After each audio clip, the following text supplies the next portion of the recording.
would look sweet enough. There, without some loud, obnoxious music. Our voices still can go on over top of this thing. We got a little intro, and then everything goes on as per normal. Eh? Oh, nice. Yeah, I know. It's almost like I'm learning. All right. Yeah, almost. No, so like I was saying, have you ever been instantly drunk? Yes. Because I had kind of a rough week this week. I started up early yesterday working. I worked until like 6, 7 o'clock. I got home, made my dinner, sat down to eat, had 2 beers, and I was like, holy shit, I'm fucked up. So I ended up going to bed around 9 last night or some shit. Mm-hmm. And I woke up at 4 o'clock in the morning. And I'd slept enough to where I wasn't tired anymore. So I figured, just go about, check my Twitter and everything. And I noticed that, Jack Napier and Rob Says are on doing their show for men who can't get laid that night about Legos. So I just hopped on there for a bit to talk to them a little bit. And it was kind of an interesting show because it kind of allows you to talk a bit more about the things that you do that aren't specifically red pill shit. Yeah. Well, that's the point, right? It should be a part of your, if it's a tool set. If it's more than a tool set, then it's going to influence more of your life, but it shouldn't. Like, what do you want out of life? In his case, he wants to make Lego boats, bang chicks, and keep his stable job going, right? How much more does he need from it than that? Nothing really. Yeah, exactly. And I think that's kind of goes with the identity. And I think a lot of guys are searching for that identity as, a red pill man, as opposed to looking at it like, okay, I have to solve this one problem in my life. I'm not getting laid as much as I want, or, in the kind of way that I want to be laid, etc. Yeah, and how do once I you do red solve pill that things? problem, and once you're done with that thing, you're supposed to be kind of done with the red pill, and you can put that effort towards other things. Mm-hmm. And Yeah, that's where, no, and I think part of that is that you have a lot of, let's call them scam artists to be nice. Let's be nice, of course. But they've kind of figured out that if you can keep guys in like the anger phase or bargaining phase or whatever, as long as possible, by giving them, what should I call this? Faggot duelists. I was going to say methadone, but sure. The reason why I call it a faggot duelist is just because it's kind of like the thing you had with Where Hope Goes to Die Reddit, right? Oh, yeah. Where the guys come in, they say everything they're sad about, everything that's fucked up, and they want you to call them a faggot. In this case, the sales pitch is, you're a faggot. You should start buying my course on how to do drop shipping or weightlifting or whatever other thing that's tangential to what they actually need to do in order to kind of keep them around for longer. I agree. And I know what it is too. It's what's that marketing concept? It's lifetime value per customer. The idea, like, if you come to my site, you pay $5 for a subscription, then you buy a book down the line, then you buy a car for me, lifetime subscription or lifetime cost per member, you'll get like 30 grand. So I can spend slightly less than that to acquire you. The marketing thing, I don't think it does fit the red pill very well. You are right there. It just kind of fits that general hustle. But I was talking about that on Patreon. We were looking at a lot of these, to be kind, let's call them scam artists. And you see them with like huge channels, 250,000 people, like 21 Studios, Bulldog Mindset, same thing, 250,000 people. But they get less views than I do on it, on an individual video. So it's like, clearly people aren't sticking around, but not because of the value, I don't think. I think it's because you get hoodwinked and you don't come back to the trough for more. So you're constantly having to hustle for new clients and that. And again, even from a red pilled perspective, that doesn't make sense as a business guy. You would want to create longer lasting, sustainable relationships as opposed to like the pickup artist method of a series of one night stands that never want to see you again. Do you know what I'm going with this? Oh yeah, I see where you're going. But for me, it was always more like, ideally, if you find like the red pill, we should have you the fuck out of here in 6 months or less. Well, you should have yourself. We don't do anything. One more, please put it that way. Very eloquently put. We didn't help you do shit. He's actually banned guys for thanking the sub before, which is pretty hilarious because they lose their shit. Well, he's right though, because you kind of need to give that. Some guys need a kick in the ass, and after that, they should kind of become self-driven to do all this stuff. Yep. As opposed to stick around. And I just don't think it's good because it puts them off on all these fucking trails down the line that aren't going to lead to them getting laid more. Like, you can go in and you can work out until you can have a 2,000 powerlifting total. You're still not going to get laid more unless you talk to chicks. And there's the topic circled right in there, like putting your effort into the wrong things.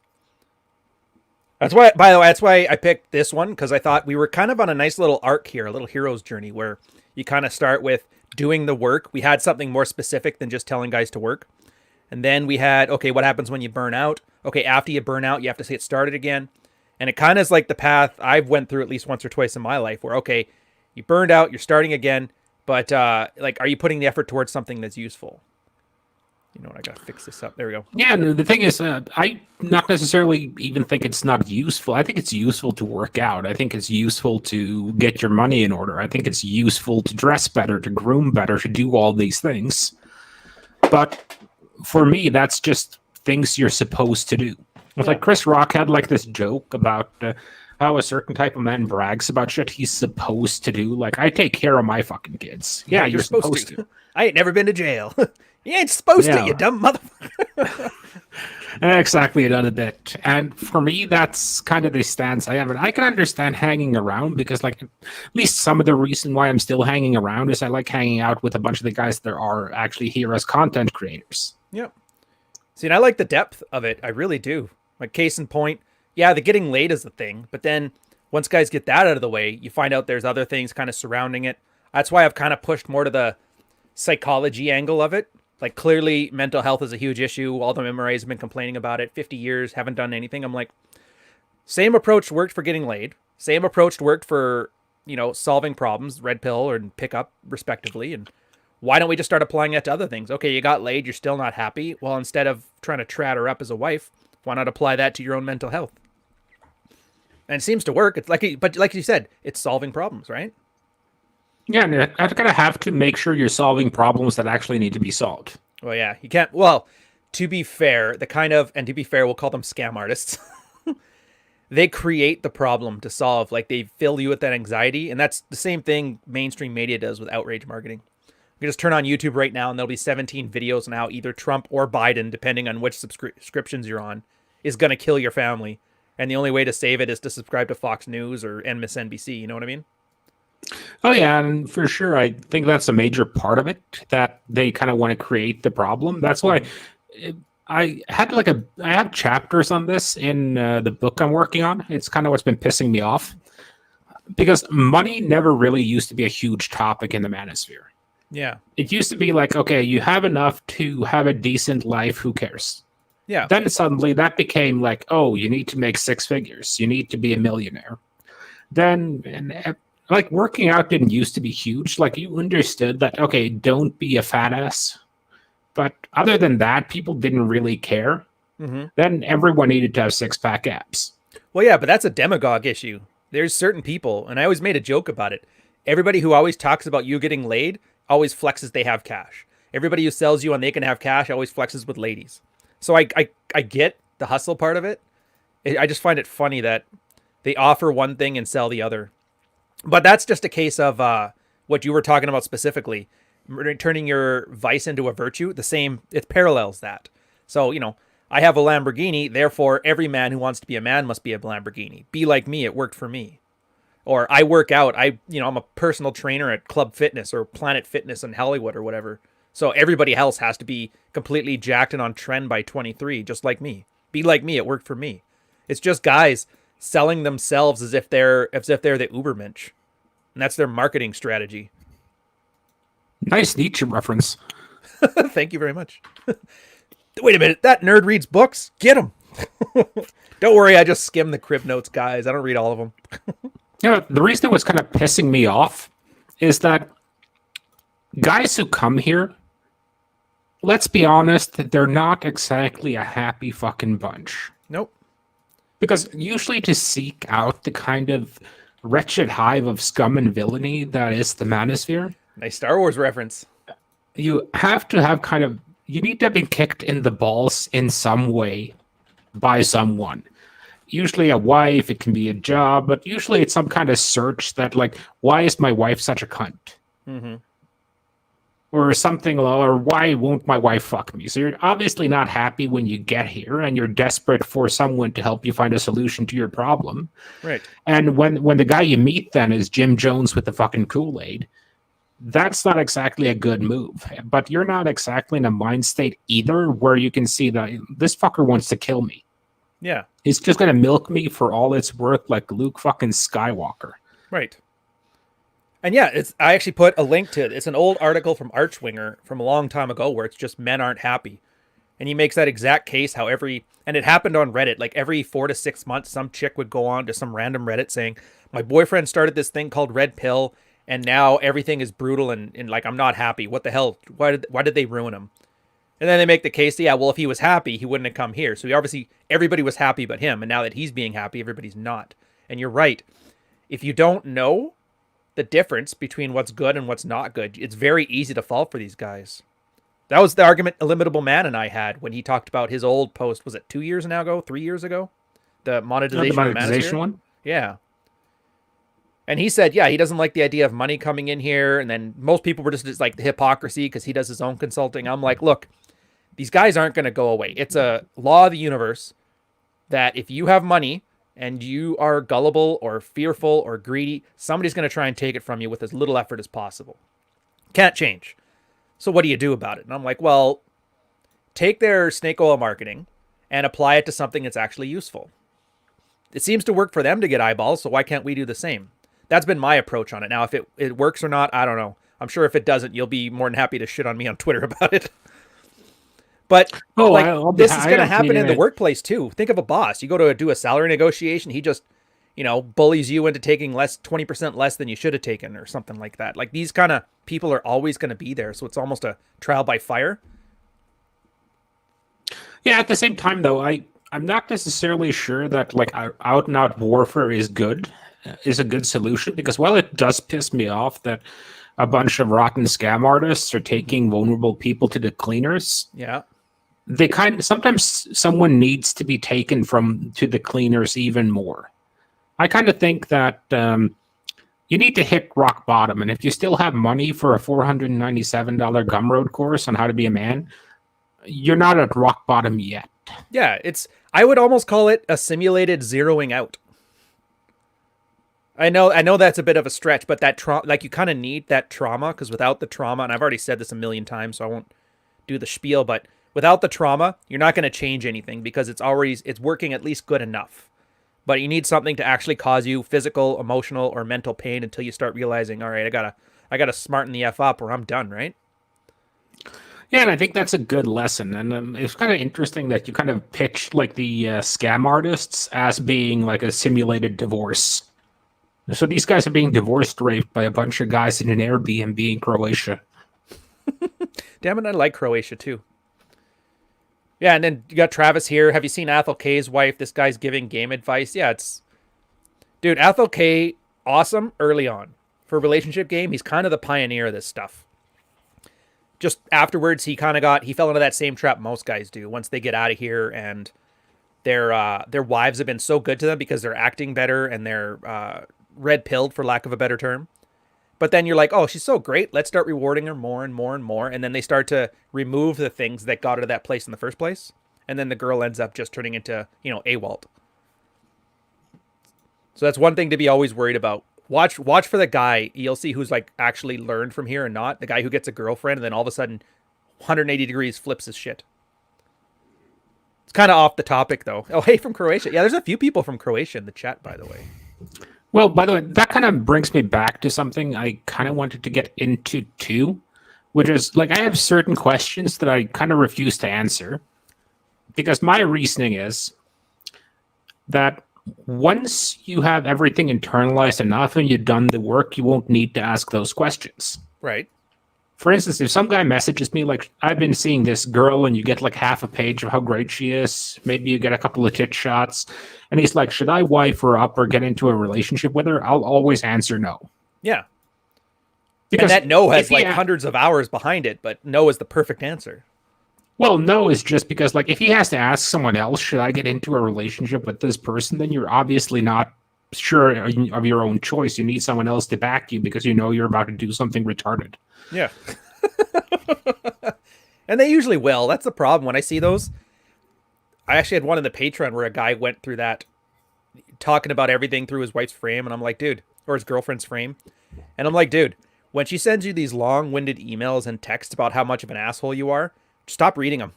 Like, if it's important, she'd say it to your face.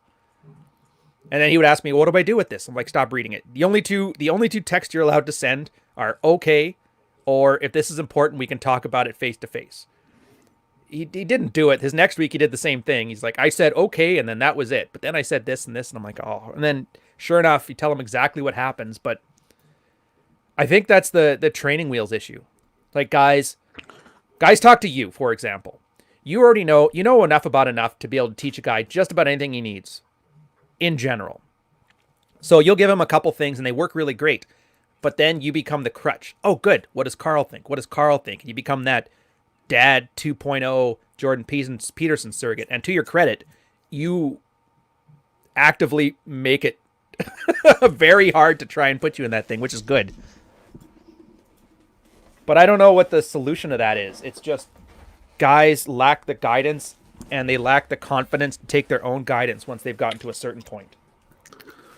Well, I think once you get to you'll always need advice and fresh eyes on things. Like, I know quite a bit about finance. I still keep an accountant and a guy who recommends, who manages my shit. But yeah, that's a different thing almost. You can always have your buddies there to like kind of ping shit off you, because sometimes, if you have a bunch of guys who are in a similar or have been in a similar situation, then their perspective helps add to your own understanding of it. Yeah. But your questions with your buddies and your accountant and stuff usually tend to be pointed. It's not throwing your life at somebody and go, what do I do with this? It's usually, here's my situation. I want to do this. What do you think? You know what I mean? It's like you already have a direction you think you're going to take, but you don't have enough experience or confidence in it to know for sure. And then the other person will look at it. It's like, well, I tried this before and it didn't work. But that's the point. It's not asking a guy what you should do. It's not asking for a categorical imperative. It's asking for a hypothetical, which I know it's a bit of a stretch too, but. Well, I wrote book 2 for those fuckers. The 10-point list on how to be more alpha. No, I just put I'm not sure if you've actually read the book, but the whole structure of the book is essentially teaching a guy how to fix his fucking life. Mm-hmm. Yeah, you start with the easiest bare bones stuff, and then you build it from there. Like, I even added, the whole end of the book is me telling them exactly how to do what the book tells them to do.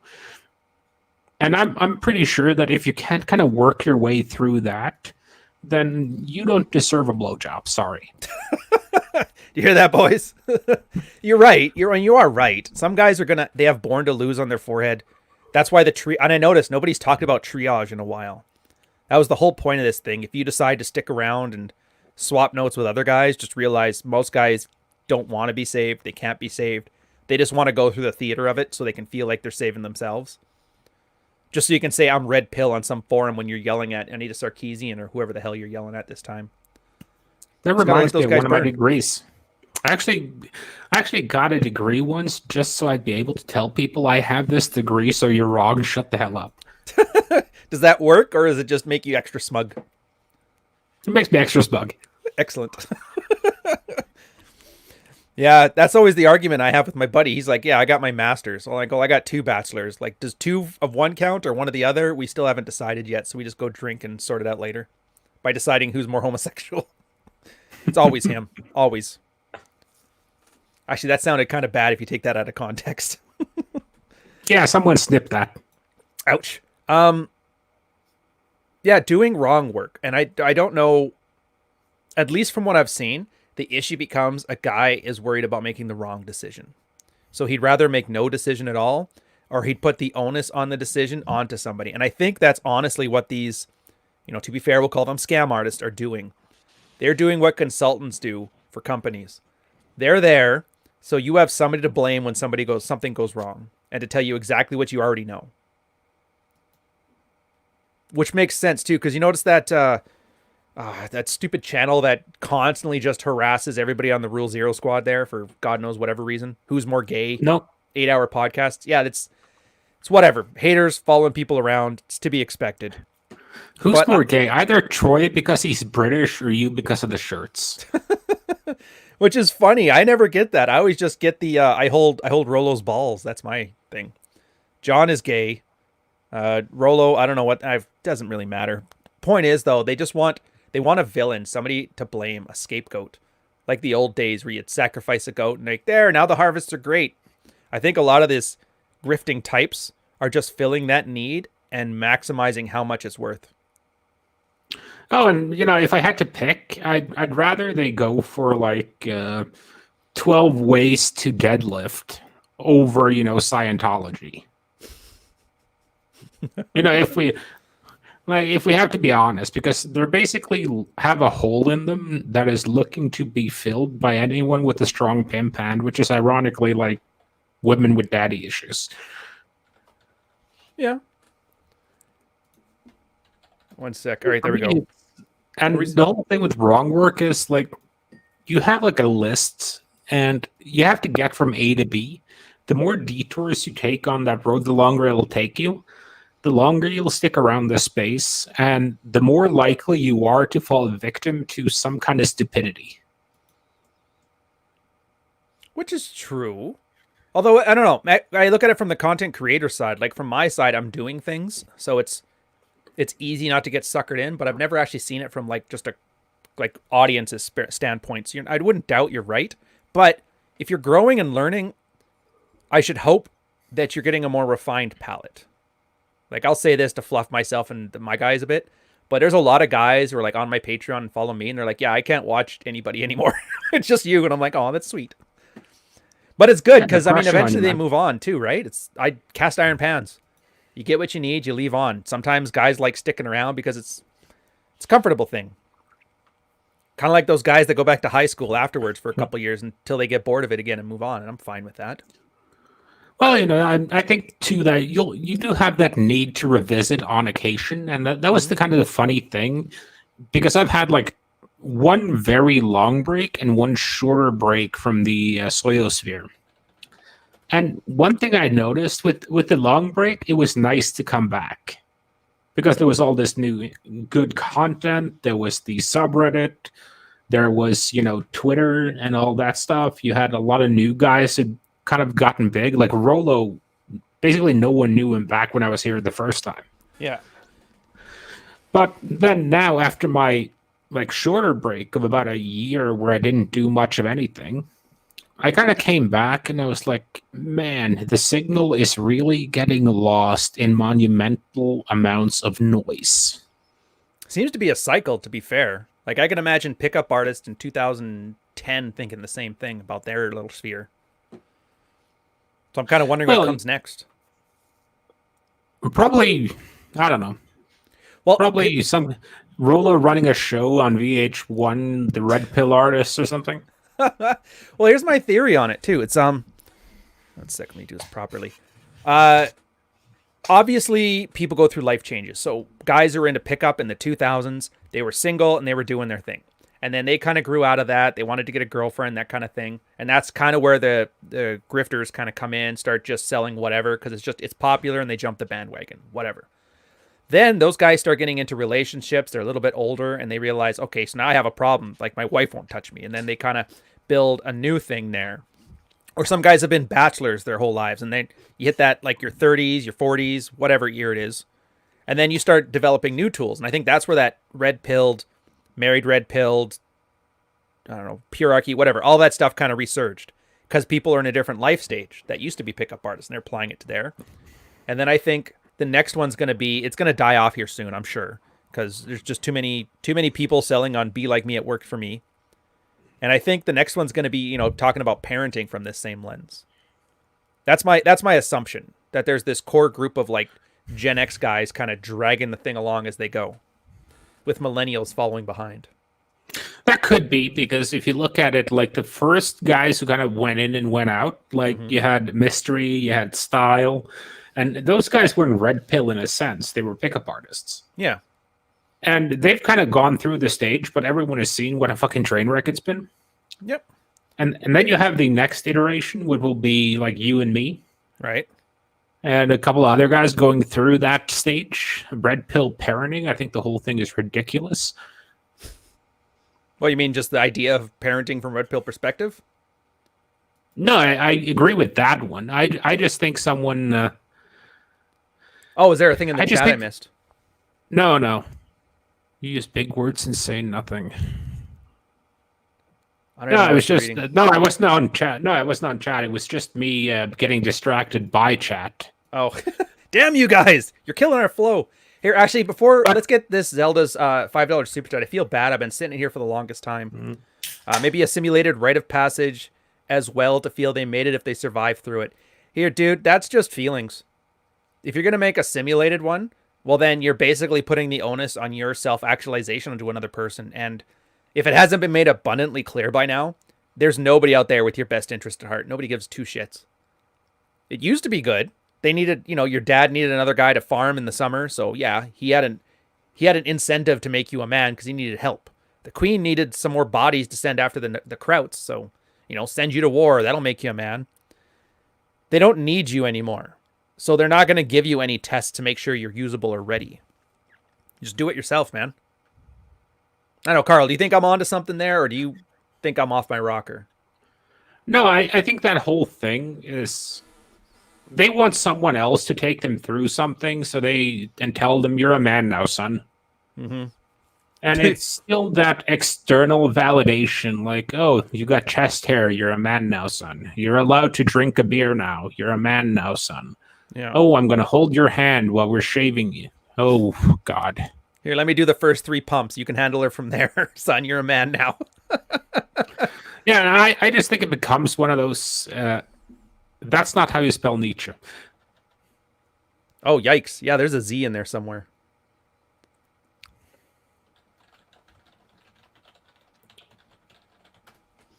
Here, and then what the hell is speed seduction? I don't even know.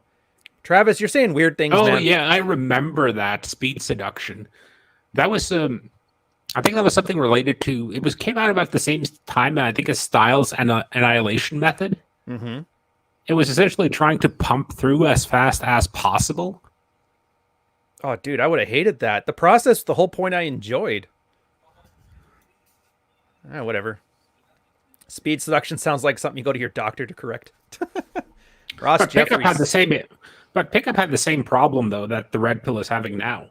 Yeah, there was anybody who slept with a girl once decided that, hey, my way is the best way, and I don't know. You can do that combination of the autism required to get deep into something, but the social savviness to be like personable and not detached. It's hard to get. It really is.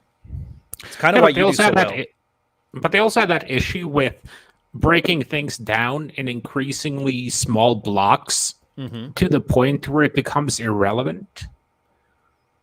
Luckily, you remember that thing. First, you had like a 3-step process. Then you had a 5-step process. Then a 7-step process. Then a 19-step process. Oh, yeah. Yeah, I agree. And in the end, no one can actually work their way through that shit because you have to have crib notes to be able to... You have to have a guy standing behind her with a fucking whiteboard like, you're in phase 7 now. And it becomes infinitely harder to adapt because that's what I loved about just like the 3-step. If something changed, well, it's not hard. I just know the goal I'm getting to here is at this point is building rapport. So, if she just skips all past that, I know where to pick up where I left off. But at 27 steps, if somebody at step 13 decides to do step 17 and then skip 14, like, what do you do from there? You don't know. But I think that's, and back to the topic, that's kind of, people are putting effort into the wrong areas because they're focusing on the wrong metrics. In that case, well, it's more complex, so therefore it must be better. It's not the case. Well, the original pickup artist basically turned getting laid into like assembling an IKEA bookshelf. It's like step 1, 2, 27. If you fuck up on step 18, you don't notice until you're on step 28, and you have to take the whole fucking thing apart. Which is funny because most guys in IKEA bookshelves, that's how relationships break down. You get halfway through that cabinet and then you start beating your wife and then she leaves you and takes the kids. Meanwhile, you don't even have the cabinet done. Yeah, it reminds me of this like funniest Google search ever help. I keep accidentally building shelves. I like that one. Yeah, and I don't know what the motivations are. I know it's obviously people like that security of belonging to a group, but that's the problem, right? Like, Red Pill's not a group. It's not a clubhouse. I always jokingly call it clubhouse masculinity. Like, Carl is not your friend. I'm not your friend. We have a very specific relationship here, and it's not parasocial. We're content creators. You're content consumers. We do our best to assume that it brings enough value and information and entertainment to you that it's worth your time and attention that you give to us. It's a very straight up arrangement, which I think is wonderful. That's the other thing that kind of gets me when guys step over that and they try to be like single serving friends online. And that's a lot of the courses guys pay are just like, hey, I'll be your friend for $3.97 a month or whatever it is they charge. Or was that? Yeah, which is kind of sad. Yeah. Well, I mean, it's sad in that it works so well. But the part that's sadder is, I know one guy in specific, I'm not going to say who, I'll maybe tell you privately, but he should fucking know better. Like, he knows for a fact that he's causing more harm than good. And if I just wanted to do that, I'd stick with corporate because it pays way better. And I could be a cutthroat asshole there. And there's no chance of, like, the coworker from accounting trying to dox your parents. You know what I mean? Yeah, or slit his wrists. I don't know why I'm laughing. I think that's that awkward laugh to bring some levity to somebody who just took the old way out. Well, to be honest, though, I have made coworkers cry before. Why? Who hasn't? Although, to be fair, mine was military. I think corporate would be a little harder. I think the military would be harder. No, man. Made a guy cry once because his uniform was too tight. Like, it's very easy to make a guy cry in the military. I still laugh at that one, by the way. We have, like, our double-breasted suits, and it was so tight you could see the shirt in the double breast thing. His hat was even so tight that it had a bow on the top, so it looked like... Oh, sure. And it looked like he was wearing yoga pants that came down like halfway to his ankle. And the funniest part is, like, we were supposed to chew him out. I just noticed it at first when I saw him at the parade square, and I just see like a lineup of like chiefs and POs. I'm like, what the hell? And they're taking turns berating him. They eventually told him to get back there because he's embarrassing us in front of the other departments. So they're like, school, you guys deal with this. And none of us could chew him out because we were so busy laughing. We finally got the one guy who could keep a straight face while they were chewing him out in the office while we're outside trying to laugh as quietly as possible. He came out red-eyed and all this stuff, and we're like, oh, now you got that. First off, it's hilarious. Then there's the awkwardness with watching another man cry. The chief comes out. It's like, when do they start issuing Lululemon pants to these guys? I don't know. It was just one of those things. It just made me laugh. Building off that story, though, there's who like this comment in chat here. Are you saying that an online dude who replies to my comments and DMs isn't my friend? Dude, who's replying to your comments and DMs? What kind of... That sets a precedence for the rest of us. Well, Mish, he's part of my group, so I like him. He talks. He's one of my better sources for, like, what Islamic men are going through right now, because it's obviously something that I don't have a huge amount of experience with. So it's kind of Islamic men are going through a lot of explosives. Ouch. No, I think it's fascinating to watch because Islam today reminds me of Catholicism in the 80s. Like, remember back when nun porn was like the biggest thing ever and girls in schoolgirl outfits were like the biggest, and the idea that your nice Catholic girl was a slut was like unheard of. And yeah, it just seems like they replaced lack of pork with that fish on Fridays. Well, that kind of reminds me because, like, this one girl I banged insisted on taking her hijab off because of all that hijab porn. I didn't actually know that was a thing until she was like, yeah, there's a bunch of videos of girls having sex in hijabs, so I'm just not going to be one of those. Fair enough. I guess that makes her a good girl at the end, doesn't it? This reminds me of the Catholic ones who were like, yeah, we'll do anal, but I can't do real sex. I got to save that for my husband. Well, I guess, I think that's the funniest thing to me, though. Like, I try to look at everything from the perspective of humor. Otherwise, I'd want to kill something and then myself. And the funniest thing to me are all the loopholes that girls dig up not to be sluts. They're always so transparent. But I think that's the like, please lie with me. And guys want to sleep with them, so they'll tell them the lie. Yeah, of course. Oh yeah, it totally doesn't count. As long as your hymen's good. Anyways, open up.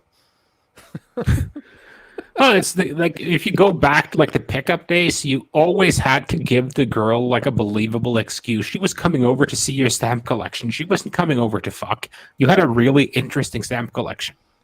Yeah, and that was always the joke, is like how ludicrous a deniability story could you come up with and have it still work? That's why I love that. I need to go feed my fish. Like, everybody knows you don't need to feed your fish. Fish will survive anything. But I think that was the point they hit on, but I don't think they knew they did, where it's that need for self-deception, that emotional distance from something. Girl loves having sex. Girl loves to have random sex. Girls loves consequent-free sex. Girls don't like the reputation hit that comes with it, so they develop that little lie. Oh, I was just there and it just happened. And then the guy, he wants it too, so he'll lie to them. It's the same thing, works in reverse. Well, yeah, of course it's your baby. I just know these things. And it requires the second person to kind of enable the lie. And both parties kind of have to believe it. It's that weird, I want to call it, what's that, kayfabe? No. Kayfabe? But is that what I'm talking about? Where everybody knows it's a lie, but they still believe it anyway because it's more palatable than what's actually going on? Yeah, in essence, and that just made me hit on something else too regarding these scam artists. So that's the same deal. Yeah, 100%. Because it is kind of the opposite, because that's like a real kayfabe. Because the content creator is well aware he's selling you snake oil. Yeah. But you're not. You're not complicit in that lie. You're marking out on the content creator. And the good creators know they're lying, but the ones who stick around believe the lie themselves. Like, I'm sure RSD Tubby Boy there full on believes that what he's saying makes sense. And I'm sure a lot of guys like believe their own mark. But that's why you had a great tweet about that as a wrestling reference, about where he doesn't think he's Terry, he thinks he's Hulk Hogan. Yeah, I wish I could remember it. But I mean, RSD has done a lot for the manosphere. They've shown that you can get laid if you just do a fuck ton of cocaine. Anybody could have told you that. Here's my pickup manual. Deal coke. The end. Have coke. You'll get laid. Yeah, that's true. Yeah, pretty much. And it's always funny because there was a lot of talk in the Red Pill about, well, why are these guys so good? You could know if you wanted to be great, you didn't have to work out and do all this stuff. You just have to have some coke and you'll be fine. And that's kind of where I hit a turning point where I realized it's not about getting laid. It never was. It's kind of about not willingly putting yourself in this self-deception. We've talked about so many examples. The grifters, the scam artist, the girl that you're going to end up raising somebody else's kids, all these traps. Because it turns out all these self-deceptive lies never seem to work out for men, with the exception of, I have to go feed my fish. Which is also the one that they hate the most, but whatever. But you know what I mean? Like, it's kind of just, and I know it's that Red Pill reference, you got to do the truth, and, stop seeing the lies. It's not really like the Illuminati. It's just like Susie next door lying to you to your face and you believing it because you can't handle the idea of rejection. It's pretty simple. Oh, yeah, that's kind of interesting. Never kind of thought of it from that angle. Yeah. So that's why I can't be too hard on the scam guys. Because they do serve a purpose, even though they're not intending to.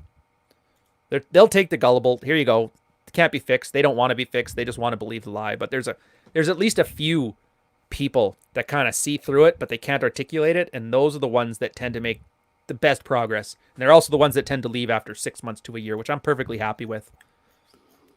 And I think kind of what makes me respect a content creator more is when you notice that they don't push anything for a paycheck. They will actually push things that they have no investment in, just because they think it's good. And they will not push things that they know are bad, even if they're being paid.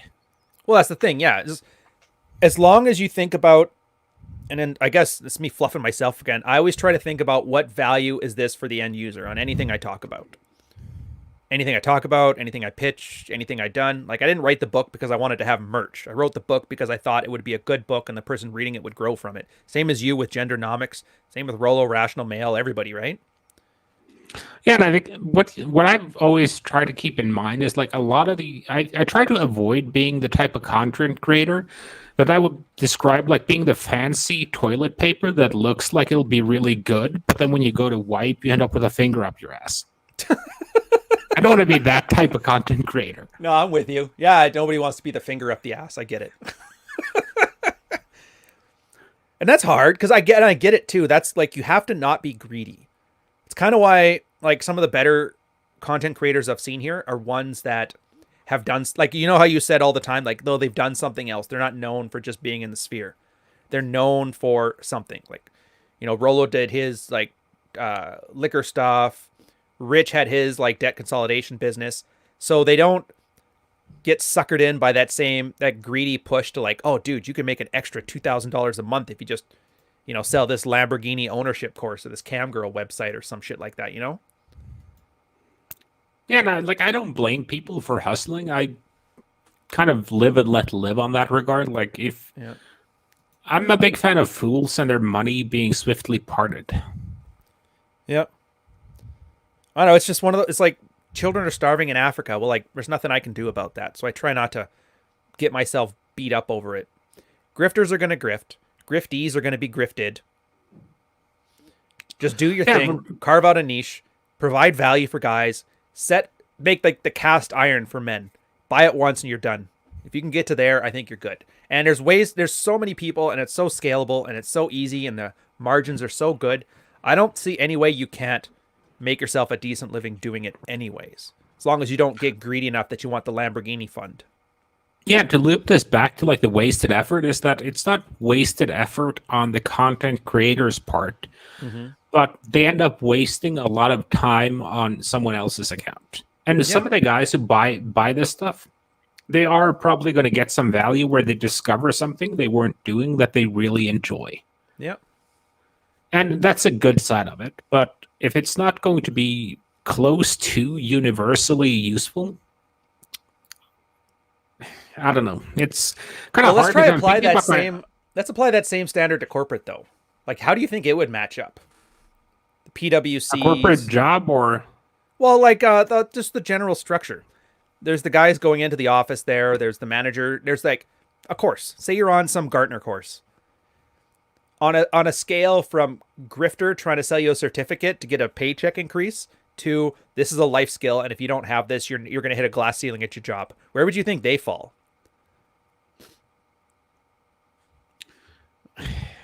It's tougher than you think about it. I'm like thinking back to all the Gartner stuff, and I'm like, if you guys don't know, by the way, Gartner is kind of the how would you describe them? They're kind of like they're the wiki for corporate life, I guess is the best way to put it.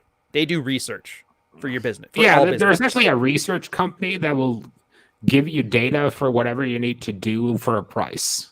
Yeah. I just never found it super useful.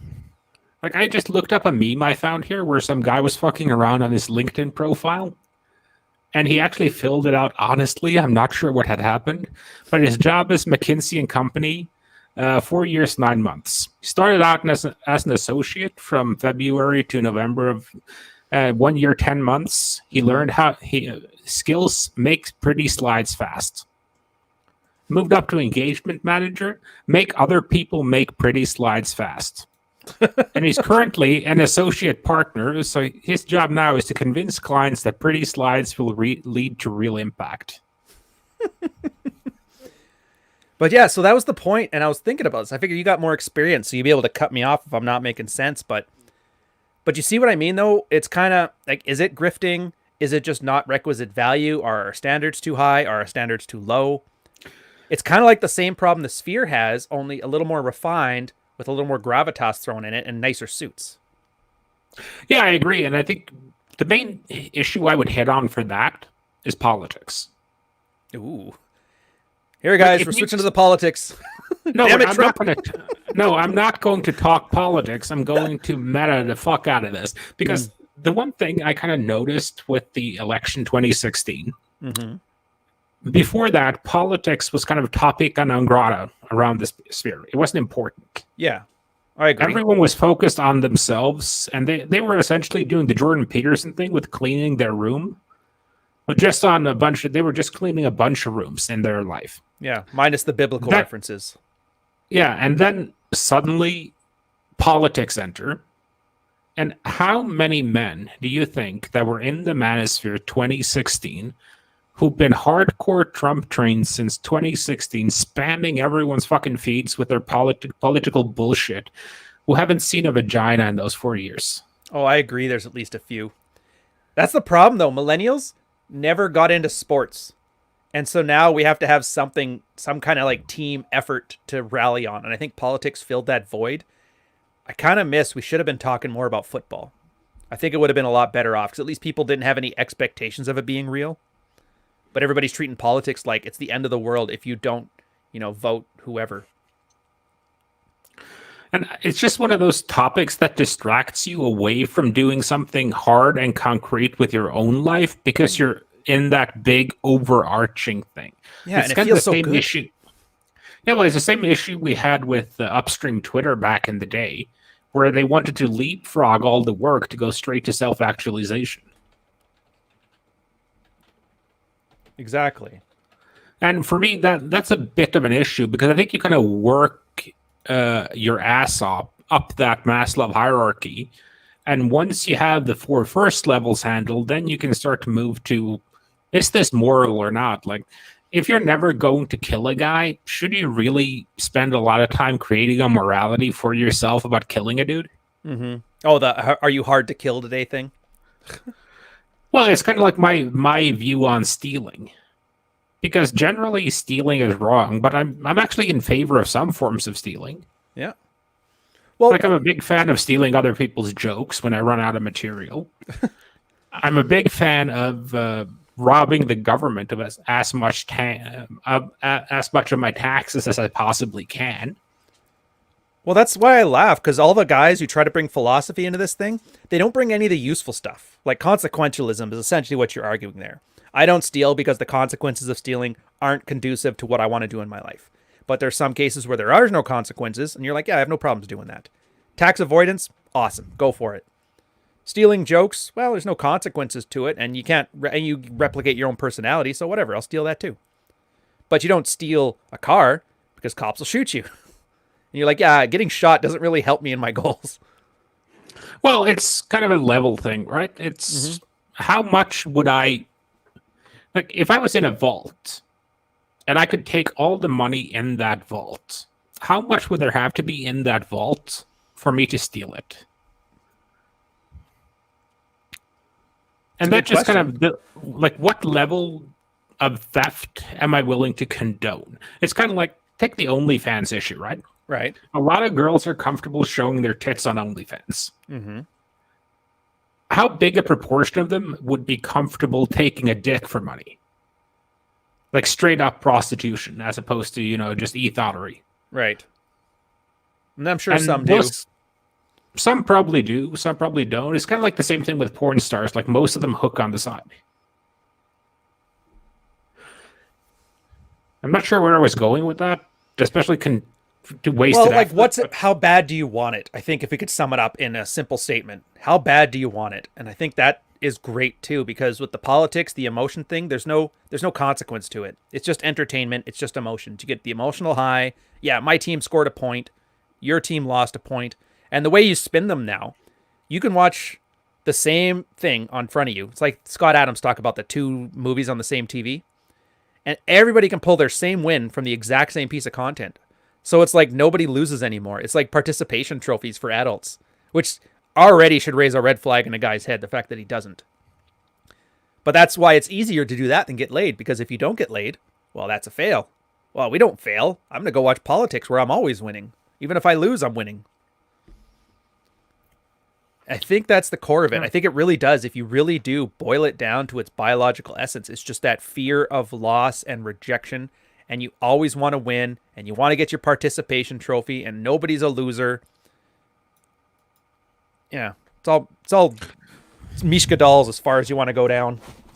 Yeah, well, you do have a point with that, because I think a lot of guys end up in that, and I've seen some very good talents go that way. Because they would rather invent some philosophy or some perspective or some meta vision of what exactly means that they're doing a good thing. Like, they don't want to go out and bang hoes or try to get laid. So they justify that by saying, well, I'm a moral guy. I don't want to ruin girls for their future husbands. So I'm just going to sit here until I find a wife. I always love it. It's always the most milquetoast guy who's afraid of damaging women. I'm like, dude, you have not seen the kind of damage you could put a girl through and have her bounce right back from it. Sorry, Stedman. I don't think your milquetoast suit's going to cut it. Anyways, Jesus whatever. Christ, man. Quick jab. Why not? No, I once choked a girl so hard that she had blood vessels burst in her eyes. Oh, nice. Yeah, I've left marks on girls. A little bit too hard on that. I've had them leave marks on me. I've never done the emotional damage thing, but that's just because I wasn't invested, not because I didn't think I was capable. But I've never been worried about it. Girls are very good at avoiding pain. I don't know if you've caught this from Appy Tuesdays and that, but girls don't do things they don't want to do. They just don't. And they don't have to. There's cops and white knights and bouncers and moral authorities, and everybody's surrounded there just like, yeah, don't worry about it, babe. We got you. Oh, shit. Stoicism is the flavor of the month for grift drink. Oh, we're back to Stoicism? Again? Which I hate. Just do that? You know what I love about, not like manosphere stoicism? It's not stoicism in the sense of being stoicism. It's stoicism in the sense that acting like a punching bag and not reacting is stoic. When in reality, stoicism is like, yeah, until you start trying to punch me in the face, I'm not going to react to your petty bullshit. But when it happens, it's on. It's like the serenity prayer applied to your own face. Yeah, and also kind of like dialing back to your, I think it was Marcus Aurelius' view that you can't control the world. You can only control how you react to the world. And that control is the key word. Exactly. Control. Control doesn't mean passivity, just means control. And I don't think a lot of guys learn that, but that's the problem, and it's necessary and it's damaging at the same time. Like a lot of the statements. It's kind of, I don't know if you've watched my latest couple videos are just breaking down, she's not yours, it's just your turn, and you can't negotiate desire, because you put a nice term to describe a long topic. So that way, all you have to do is just say she's not yours, it's just your turn. You don't have to go through that 3,000 word essay every time you want to talk to a guy about it. But then that's the problem, is that once you make it a proper noun like that, or a proper phrase, people will adopt it as an identity or as a mantra. And I guess this is the point Dr. Smith was saying on that one, where it's, yeah, well, guys are going to adopt it as a mantra, then screw it up and add 12 to tism, to which I'm saying, fuck them, let them burn. It's not my job to help a guy who can't read English. Well, it's like those everlasting debates on Awalt and Nawalt. Oh, yeah. I always love those. It always gets into an argument, and it's always Awalt. Girls just think that means slut, right? You're like, no. No, it doesn't mean slut. Well, I'm not a slut. You're like, okay, you're not a slut. Even though you did slutty things, you're not a slut. Yeah, but you're wrong, and you're evil, and it's your fault. And I'm like, oh. You're right. They missed the point. The whole point isn't about, and I think this is where everybody gets it wrong, is they look at it from the female perspective. Well, you're saying all girls are the same. You're saying girls are interchangeable. Screw you. Who are you? And it's like, it has nothing to do with you. That's kind of the point. As a guy, you act like that's the case, because then you tend to make better decisions. What's that, utilitarianism, or what's the philosophical underpinnings of that? Don't worry so much about the truth of it, but its utility. It's kind of like trolley thing? No, it's Descartes. It's no, Pascal's wager. Blaise Pascal. Oh, okay. Yeah. Is it useful? And I think I should almost just focus content on just the is it useful question, because I think a lot of this stuff, a lot of the grifting stuff, a lot of the issues we've been talking about, they kind of break down and become very clear if a guy can at least take enough, what's that called? Rational egoism, enough self-interest in himself and take it from his own perspective. And then all this stuff kind of clicks into place. Do I actually want a Lamborghini? No, he sold me on that because, chicks love him and his Lamborghini. So if I do that, I can. It's like putting yourself on the dick that you're watching on porn. That's my dick. It's like, no, it's not. But I can pretend. Yeah, I'm sure you could pretend, but it's not. Unless you're Sterling, it's not yours. But hey, why not? Yeah, I was just thinking about that because I have a long section in like book 3 that I'm working on right now, where I Hmm. kind of run through the dispensary that's become, the pharmacy rather, that's become this space. Yeah. Because like red pill and blue pill were just invented as convenient shorthand to describe something. Yeah, the Texas sharpshooter thing. Draw a circle around And these clusters. and then after that you got the red pill, blue pill, black pill, purple pill, god pill. How many pills do we have now? We have enough pills to get another relapse album from Eminem. Oh, that's just GoBots for Transformers, man. Everybody is like, this pill thing's popular. I'll make my own pill. Just dick riders. Can't And even formulate their generally, own thing. They have to do it in relation to this, which always makes me laugh. and it's not even useful because all it's doing is distracting away from the core thing of not being happy with yourself and needing to get from where you are now to somewhere where you could possibly be happy. I Yeah. generally don't think happiness. I don't think happiness is a long term thing. I think contentment is a long term thing, and then happiness is like intermittent. No, I agree. Happiness is a choice. You can be happy in anything. There's guys in favelas that are happy. I think, and this is my fault as much as anybody else's, is that I understand what the intent is. So I'm perfectly happy to say happiness, even though I know that's not what you're wanting. Like you said, I argue fulfillment, but contentment, fulfillment, we're gonna quibble over that stuff. Probably not.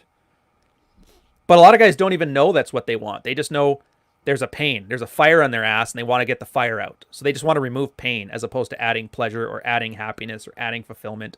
And that's that whole anger phase section. And you're right. This is where a lot of the content creators really do a disservice, because that fire under your ass, that ability to make you angry, it only serves one purpose. It's a temporary motivator and a social signal that other people around you will know that you're not happy, with the expectations that they change their behavior to stop making you angry. But nowadays, nobody gives a shit if guys are angry because, whatever. Elect Minasan ran over a bunch of people in a van. People stopped caring in 15 minutes. So being angry is no longer a useful tool. So now the only tool left in that anger is, okay, that anger is the reason I'm going to go to the gym and work my ass off to get thin. That is the only reason I'm going to walk up to a girl, not worry about getting rejected because I'm pissed and this has to stop. All those changes you need to make. It's the only purpose of it anymore. And I'm fine with that. Yeah, same. But I was just thinking about the whole concept here because I think you should focus like 95% of your brain power towards figuring out what are you going to do to solve a given problem and find the best possible solution you can now. Yeah. Then you need to turn your brain off and just execute. Oh, yeah, Gronk it. Trust that you knew what you were doing when you made the decision. Because I think the biggest issue is when people are trying to do too much at once. And if you're trying to do everything, you won't get anything done because you'll make like a minimal amount of progress on one thing. Mm-hmm. And just prioritizing in the right order. Like I always say, prioritize talking to women Right. before everything else. Like before lifting, before eating right, before cold showers, before black coffee, before drop shipping, before everything. Because you're not going to get laid unless you talk to women. Yeah. And then you can start focusing on the other things. Once you've gone out and talked to a few dozen women, that should be easy to do naturally as part of your day. Mm-hmm. So now you can start to make a ton of money off your drop shipping business. Well, plus, at least then you know where the failure points are. Like if you're talking to women and they, as soon as you walk up, they smell you and you haven't taken a shower, like, get away from me. Well, your next step is hygiene. If you talk to them, you can have a great conversation, be super friendly. As soon as you try to escalate, they shoot you down. Okay, so they don't think I'm hot enough or I'm not engaging enough. But that's the point. And here's why I disagree with, like you said, like singular focus. I think I'm representing it right. Singular focus, prioritize. It's that most guys don't know the priorities because they have no idea how to segment their life like this. You're very good at it. So for you, it comes naturally. But I've seen guys who just literally don't know. So I would argue for them, put your hand in a bunch of different pots and let them filter themselves out. So yeah, start doing a little, like, do your 10 things at once. But you're going to burn out from that super quick. You can't handle all 10 things. So you're mentally going to focus on whichever ones seem to be incentivizing you to do more of them the best. It's like you said, approaching girls, dealing with that rejection thing. That's super easy, super rewards. The working out makes you feel good, gets you out of the house. That's great. Maybe your drop shipping business, you're like, dude, this is a lot of work and I'd rather just go talk to girls and work out. And so that kind of falls off. But they only get there through like this A/B testing of their life. And I like that part. especially if you don't know how to prioritize. But once you do know how to prioritize, I agree. Just do it. Get it over with. Mishir just learned how to talk. Yeah, well, do you guys, there's this old thing. Here, I'll put a link in the chat. You guys are going to laugh at this one. Here is how everybody argues about pickup artistry or red pill or any of this stuff. There it is. So I'll throw it in the chat. This is how everybody talks about sexual dynamics, and this is why it's so damn frustrating.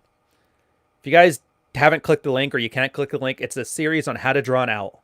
Step 1, draw some circles, and then step 2, draw the rest of the fucking owl. And this is why, like, pickup, for example, or red pill tend to do fairly well, because they fill in all those steps in between drawing the circles and drawing the owl. And for a lot of guys who may not have any idea, it's like, dude, I don't know what to talk to a girl about. What do I even say? And you're like, oh, well, here's old man openers. I think that was a Roosh contribution. Here's the things you can talk about. Pick something of hers that's noteworthy. Ask some questions. She'll give you feedback. Make sure the questions you ask don't have just a yes or no binary to it, because a girl will generally just give one-word answers unless you allow her to expand. Don't make the conversation you talking about yourself, because nobody cares to hear you blather on about how great you are. They want to tell you how great they are. So you focus it on questions towards them that are open-ended, that allow them to expand. And then you're like, okay, that works out well, but it feels like an interview. So like, okay, so start making accusations that are playful, but a little bit stingy, so that they want to correct you, because people naturally have a need to correct. And then that's how you get from drawing the circles to drawing the rest of the owl. Oh yeah, Carl, do you remember that old picture thing? Yeah, I've seen that one. But I think that's kind of why one of our biggest mistakes was trying to draw too much around that owl, fill in all the background. And I kind of see where we kind of ended up doing it, because if you look at the old mystery tapes, there are a lot of fat, ugly slobs there. Yeah. And you kind of have to kind of get to the point where, okay, growing a beard is useful to kind of define your jawline. But if that beard is going to be full of 3-day-old mayonnaise, not as useful. It's better for you to have a clean face with no beard than a beard filled with mayonnaise. Yeah. And you kind of had to do those baby steps. That's why I've always found the whole thing with Jordan B. Peterson, wash your penis thing, so funny, because I'm legit sure you could walk into one of those old mystery seminars and be like, guys, you need to wash your penis. And like half the crowd, what? Yeah. We're supposed to wash it? How do I wash it? All right, here, let me explain the circular method. You guys watch Karate Kid? Yeah, it's like that, but with your dick. Minus the fight at the end. You don't want to beat him at the end. Heal yourself in the dick. Yeah, and that's why I like it too, because there's always going to be, people are coming in from certain levels of awareness. And I hate that lowest common denominator. Like, how do you even start a conversation? If they come to me and like they're in the community and that, of course I'll talk about it. But I kind of like the 80% people. Like I've got my life generally on lock, but there are specific problems that I'm hitting a roadblock on. Usually it is my wife's a bitch, or my wife doesn't sleep with me, or I'm dating this girl and I'm hooked on her kid, but I hate her. What do I do? And those, I find those to be a fascinating space, because even the guy who knows what the problem is can't do anything about it because he's looking at it from the wrong angle. So I'll give you an example here. Let's say, I saw it all the time in the military. Guys would sleep with single moms because, they're the ones that put out. And the guy would stay over all the time, and he'd kind of get used to the kid, but the girl, turned out there's a reason why she's a single mom, because nobody can stand her. And then she stopped sleeping with him because she's got her trophy and she doesn't care anymore. So the guy's stuck in a situation where he's got a kid that he's in love with, but he can't stand the girl and he can't leave. Like it's easy to leave, but he's physically got one-itis for the kid. And he's afraid to leave. This kid is innocent. This mom's an asshole. If I leave, something bad's going to happen and I need to save the world. And so for him, the advice isn't like, nothing we've said here will work for him, because his issue is he knows what he has to do. He just mentally can't get himself to do it.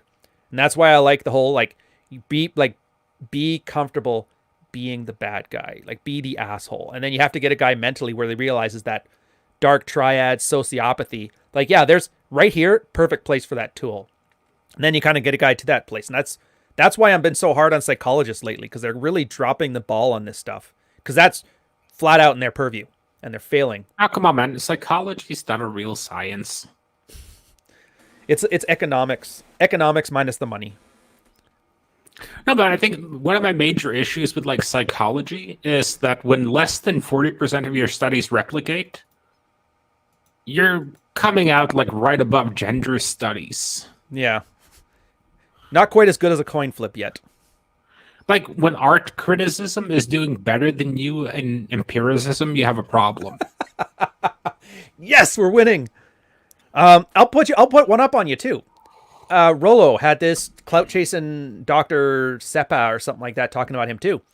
And he's making the case that, psychology is not helping guys. It's kind of built for women because women are the ones that tend to get there, and that's where the money is. So that's kind of where they gear their sciences towards. And he goes, well, all you have to do then is find a masculine psychologist or pro-masculine psychologist. I'm like, well, does the accreditation matter or does it not?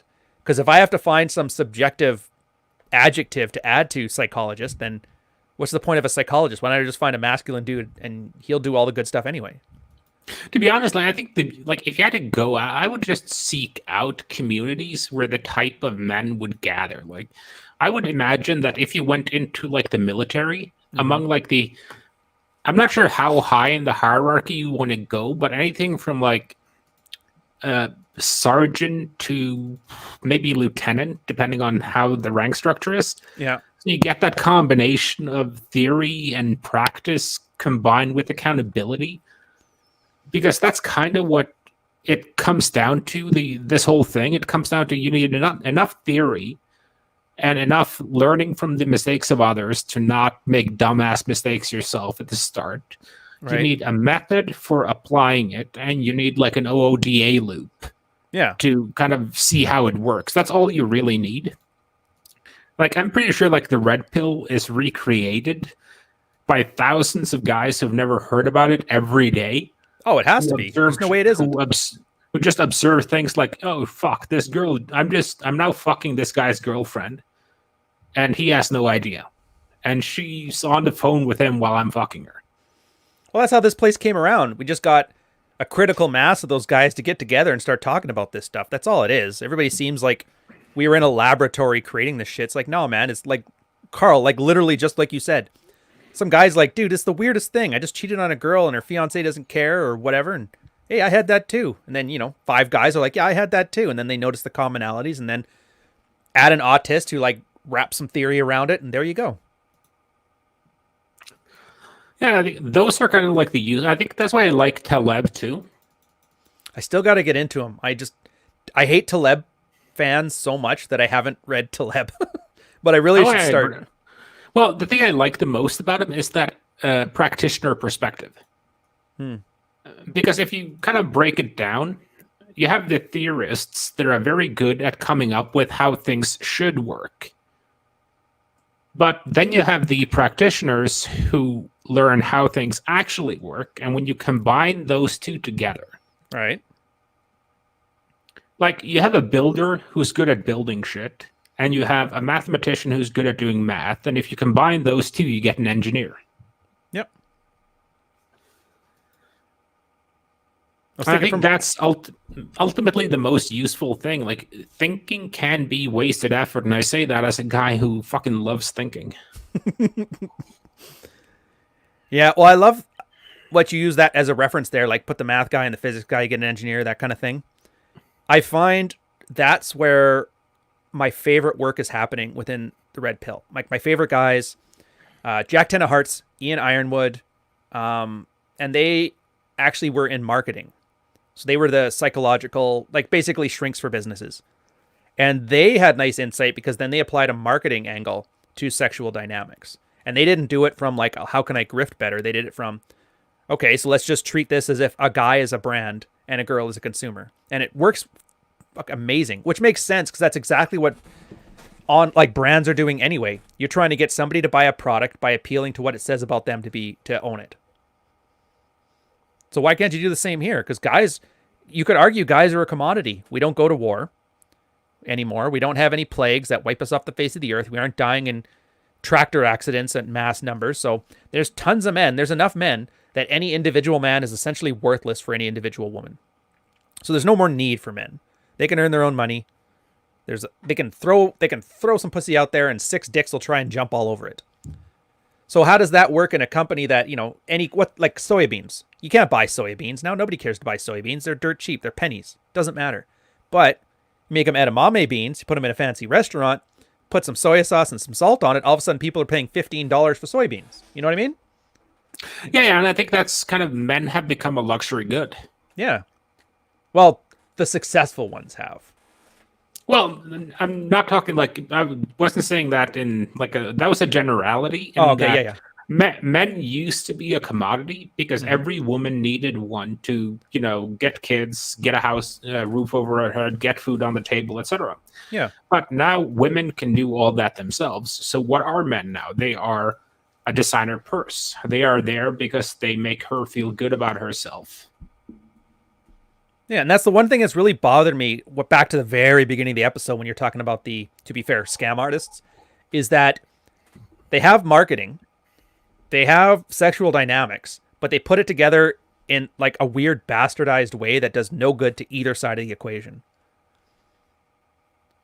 Which is too bad, because I've noticed, and again, the secondary ones, lawyers, doctors, military guys, there's so many of all three within the sphere too. I can tell between those guys and marketers. That's basically, I can almost make the case that those are the 4 life skills you need. I don't know if you've ever, have you ever seen like, there's a Taoist thing about book, zither, chess, painting, sword. I don't know if you know what I'm talking about, but they talk about the five points of the star for like a healthy lifestyle. So like playing an instrument, chess was like the logical side, book being well read, painting your creative artistic side, and then sword like being able to physically handle yourself. And it, broad terms, it is pretty much what we're saying here, like, work out, get learned, the creativity side, I'd argue, like the luxury branding thing, you know what I mean? But it's not like this is new. And when you were saying before how there's tons of guys who probably replicated this who have never heard of any of this, and I agree, that's kind of what I like about it. It's replicated elsewhere. So we don't have to worry about a 40% replication on, Joe Bob, Red Pills, stupid online grifter course. Because, yeah, some farmer in Louisiana figured that out already, too. So, yeah, he can do it. So why can't you do it? He figured it out accidentally. We're just offering a nice, easy way to do it because you can read how others made mistakes so you don't make those too. That's what it should be.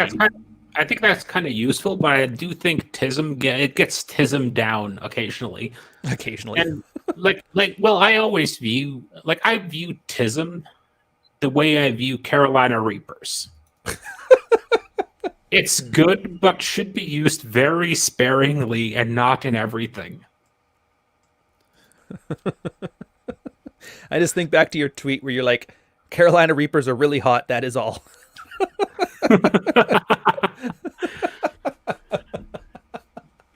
I don't mean to laugh, sorry. I don't know why I find that so funny. No, but there's also the second burn. I don't know. I've never had one. They burn going in, but they also burn coming out. Yeah, I've had that. I don't like that at all. I recommend a glass of milk first, just to be safe. On the out or the in?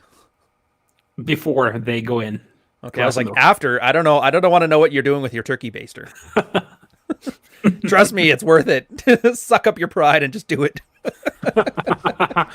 Well, it's kind of like, have you ever had like a really bad tooth infection? No. Okay, like I had one. And in the end, like when the painkiller stopped working, I was like, okay, you know what? If some guy, if I went to the dentist and he was like, I can pull that tooth and fix it, it's going to be 10 grand. I'd be like, here, take the fucking 10 grand. Just get it the fuck out of my mouth. Mm-hmm. And it's kind of like the same thing. It's when something is a huge problem for you, you're willing to pay whatever it costs to solve that problem. But you also get that added thing that humans have, that you want like the quickest route to have that problem solved. Yeah. So if you're offering a 5-step program for $1,000 and I'm offering a 10-step program for 500, people are going to buy your 5-step program because it's more money, but it's also shorter. Right. And that's kind of one of those trends I'm seeing. People want to do all these things. If you're trying to do 10 different things, you're going to have to do them effectively. So people are seeking out the worst combination of highly priced shit with very little content, but that has the idea of it working. It's the same like every January you see on your Facebook, everyone's going to the gym. Oh yeah, And that everyone 6 gets week applauded. period. Everyone gets applauded because they're going to the gym, but no one ever asks, "Hey, are you still going to the gym?" Because everyone kind of tacitly knows that they're not going to go to their gym every week. Nope. They just want that good feels from everyone saying, "Yeah, good on you." Yeah, it's so common. They actually coined the term, the New Year's resolution, something or other. I can't remember what it is, but yeah, basically, the dopamine hit you get from saying you're going to do something is equivalent to actually doing something, and so it makes you less likely to follow through because you already got your reward. So the guy who's going to stick to the gym, you didn't even know he was at the gym until one day you look over and he's got a 6-pack. You're like, how did that happen? It's another reason why you just shouldn't talk about things. Shouldn't try and red pill your friends. Shouldn't try to, hey, read Rollo's book. It'll change your life like he's a fucking Amway product. Because all that's doing is giving you the dopamine hit of red pilling everybody without having done it for yourself. And you're not going to do it. You get to feel like you're better than they are because you know this source of whatever. And you haven't implemented it yet. Like, I don't tell anyone in my life that I do this shit or that, I've read these books. And like, I have a huge book section in my living room that has all my books in it. They don't have any red pill books in there. Oh, yeah, I remember that. I think was it you that coined the thing? If you're at the office with 48 Laws of Power on your bookshelf, you're an idiot.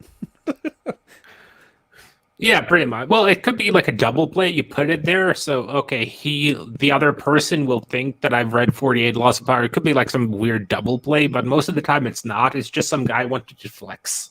To be honest, I've never actually read it. Well, the reason I keep my books around is because I constantly reference them. I'll have an idea or I'll think of something and I'll go into the book I think I read it and grab it from there. Oh yeah, recall, not memorize. That's actually how I got through my military trade. Same thing, because they combined 3 trades into one. Too much knowledge for any guy to memorize. So you just got really good at knowing where the information was. I think that's a way better way to do it. Yeah, like a reference to a Sage in chat. Like the way I think about it is like the, I can't remember what number law it is, but think as you might, behave like others. Mm-hmm. And yeah, I think that's a really good one. And he was in Patreon last night. I was talking about this too. It's like, why do you want somebody to know? Like a bookshelf, a big part of it for a lot of people is so people can see what you've read. There's New York Times authors. Remember that one New York Times blue checker that was on Twitter a while back that said, if you have Bukowski and she named like 3 or 4 authors, then don't talk to me. Like they're literally treating them as social signals. And for most people's bookshelf, yeah. Like it comes back to something I've said for years. Most people are retarded.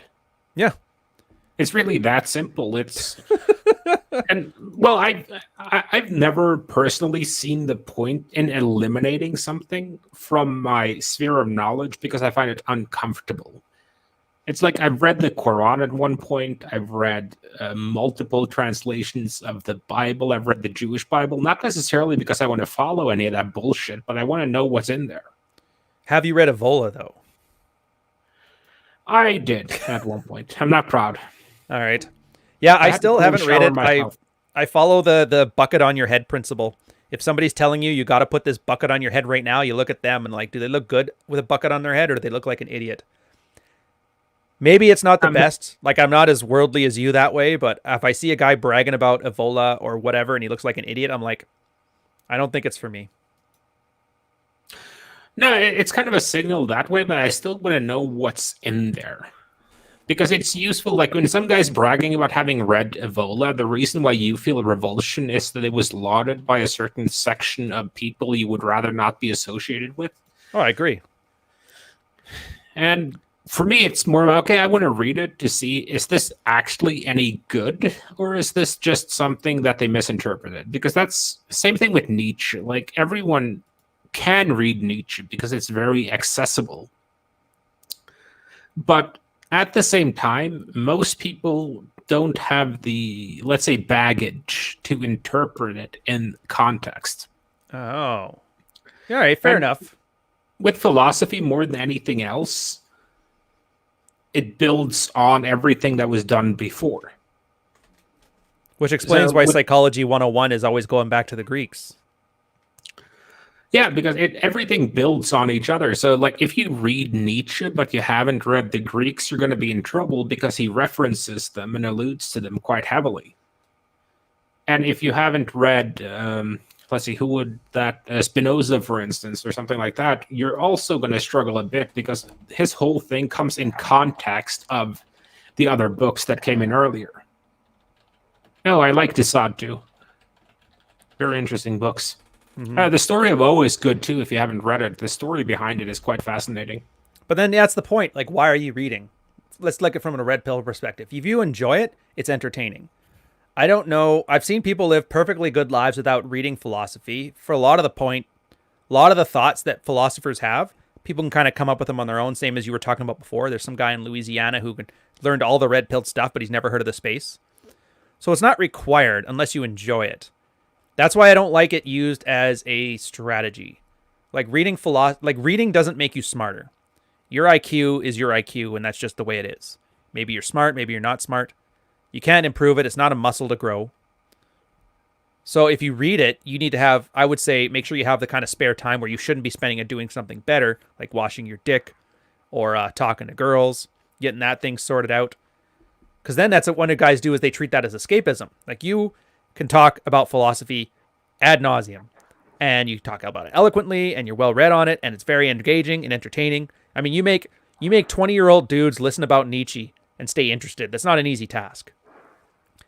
But if that 20-year-old dude has a complete shitstorm of a life, and he's spending all of his day reading about philosophy, he's just living in his own fantasy world. It's no different than weed or Xbox, except for you have that thin veneer of like intelligence trademark. Well, So that's why I hate it. That's why I didn't history, like talking about it as much. But it's, I mean, yeah, I'm not gonna shit on it. but if you look at like history, philosophers were generally men who were well off, who didn't have to work. They needed the escapism. Yeah. Now, once you actually get to that point, then read philosophy. But until you have all the other things sorted, worry about that first. And that's why I hate morality too, because it becomes kind of this wasted effort Yeah. in justifying why you don't want to do anything. No, I agree. Like, a morality, it should almost be an emergent thing. It should come based on you knowing what your boundaries are and how best to live. It shouldn't be something from the top down, but ground up. All right. Speaking of which, do you know who the hell Carlos Castaneda is? Yeah, he's a writer. He wrote the teachings of Don Juan. Oh, is he any I good? haven't read it. It's on my reading list. I want to be like Karl Marx, living off my friends. Yeah, I wish I could say too. I didn't read that. To be honest, when it comes to philosophy stuff, I'm not as well read as Karl. I stick to very simple, like the things that caught my interest. I got halfway through Nietzsche. I used to read Plato, Socrates, which I guess technically not, but you know what I mean. And then Twain and Francois de la Rochefort. He's kind of like Marcus Aurelius, but for the Enlightenment. Interesting. I hadn't read him. Yeah, well, it's Marcus Aurelius. It's like the list of 400 pithy sayings. It's basically Twitter for medieval men. That's what Aurelius is too. He was just Twitter for guys who had to chip words into stone tablets. Yeah, that's why it's kind of short, because it was a hell of a lot of work to hammer that shit in. That's so why what's going on with you and Bulldog? nothing's going on with me and Bulldog. It's that video I did. Yeah. I did a video on She's Not Yours, It's Just Your Turn, because I was like, I need some content for this week. And then Dr. Smith put out a tweet saying, I agree with this. Bulldog had a video saying, I don't think it's a good term, and they want to do something better. So I watched it and I saw their things. Their arguments boiled down to, well, some idiot's going to see this term and become, blackpilled because of it. And I don't think as men we should be doing this. We're better than that. And I was like, oh, this is bullshit. So I put out a quick 20-minute video just going through the simplicity of it, the purpose of it, why it's useful, and why I think they're wrong. I didn't badmouth them. I actually steelman them as best I could. I have no problems with them as people. I like them as people. But because it's the internet, as soon as you put like somebody is wrong, they assume it's like a 5-star fire and that I'm like trying to murder their family or something. So having Well, to said be that, I honest got with some you, pretty good views. So yeah, but like from my perspective here, if people want to be black pilled or blue pilled or purple pilled or god pilled or whatever the fuck pill they want to take, I don't care. It's up to them. yeah. And I don't think of these things as being permanent. You can have guys who go from blue pill to red pill to purple pill to black pill and then back to red. And I think it's part of like the growth thing. And that's why I dislike the entire idea of using red pill as a verb. Fair point. Because it's a book of it's a selection of information about how a given section of something works. I don't call myself strong lifts pill because I like 5v5. Make that a thing. Strong lift pill. Like I've taken the starting strength pill. I think that's the identity thing, though. They want to use it as a pronoun, not even as a verb. I'm part of the clubhouse that does strong lifts. I'm part of the Gray Skull. I'm part of this team, Team Hillary, Team Trump. It's all teams. Yeah, but everybody wants to be part of a group. Yeah, but you don't want to be like I'm a cross-fitting atheist vegan. You'll be the most annoying cunt ever. Yeah, but that in-group, man, some supreme loyalty. Imagine how often you could sit there talking about how great the vegan CrossFit kettlebells are. Oh, Christ, man. You can kill days and days of effort. It's like I kind of hate it because it's when you break someone down in the military, you're not breaking down their identity per se. They still have their identity. Yeah. But you're trying to break them down emotionally and physically. So you're not touching their identity at all, more or less. You are building some team spirit in that, but it's not like you're not standing in front of someone lambasting everything they are as a person. You're trying to push them emotionally and physically in order to make them aware of where their breaking points are. That's my take on it anyway. You've got more experience training people in the military than I do. Yeah, well, I'll say this from a training perspective. You're told to never shit on the person, always the actions. So it's not you're a piece of shit. It's always what you did was a piece of shit. And part of it is exactly like you said. There's an additional part in it in that people don't value things they didn't earn. And so the hardship, and it's always manufactured. I always use the example for clearance divers. They're our version of like ordnance disposal. Navy SEALs. Yeah, our Navy SEALs minus the combat part. Their preliminaries, 2-week preliminaries, 20 hours a day, 5 dives, ice cold water. They come in looking like ground beef at 4:30 in the morning. They've been up since 1 in the morning. They get to sleep from like 10:30 till 12:15 every day for 2 weeks. Absolutely hard. They're not learning any skills. They're literally just filtering through. Like there's 10 spots for clearance divers. There's 40 people on a course. We have to make it hard enough that 30 people quit. Because the people that remain, they went through hell and they went through hell together. And so then they treat clearance diving as a point of pride. Because I got through that. Haven't seen you get through that. And basic training kind of serves that purpose too. It makes you have to earn the things that are important. So you add that with, like you said, get you to a breaking point. So all that stupid BS goes away. All your ego is gone. You're just focused on literally like survival. And I remember that too. I was the same way. I was so tired. Blinders were on. I'm just like, get the job done. Don't worry about the rest. I remember yelling at a guy for putting a pop can under my bed one day before inspection. I almost beat the shit out of him over a Coke. But that's the thing. At the end of it, I was like, I came out as a better person. I was still me. I haven't changed. But I was just better at it, if that makes sense. Oh yeah, and I think that's kind of where they comes with the identity thing, because I think that's a lot of it wasted effort too, because I think the best game you're ever going to run is the game that comes quote unquote naturally to you. You have to be aware of all the buttons you need to hit. Mm-hmm. But you also need to play it off your personality. Like you said, like sometimes you call your wife a cunt just to kind of give her that little drama push. Yeah. That works for you because of your personality. It's not going to work for some milquetoast milk dud dude. Just walk up to his fat wife and call her a cunt. Yeah, to be fair, he wouldn't be wrong, but you are right. You got to be consistent. I guess a quick thing here. Oh, sorry. Finish your thing off. Yeah, go ahead. Go. Well, I was just gonna say, Zomboy. Thank you for the $5 super chat. What's the next book you're gonna go over with us after Married Man's Sex Life Primer? The new year, I'm planning on starting up. So on the list is going to be Practical Female Psychology, The Red Queen, and most of the more important posts from both the Red Pill and the Married Red Pill. But if you go take a look on the sidebars on both of those subreddits, that's basically the list of stuff I'm going to go through, if that helps you there. As far as which order I do, I'm trying to get them in the order of most important to like nice to have, but least important. Although I am going to skip Rational Male because he's doing it on his own channel. I don't feel like doubling up effort on that one. And then JD, thank you for the £2 super chat. Afternoon. It's been a while. How's it going? I think it's going well, isn't it, Carl?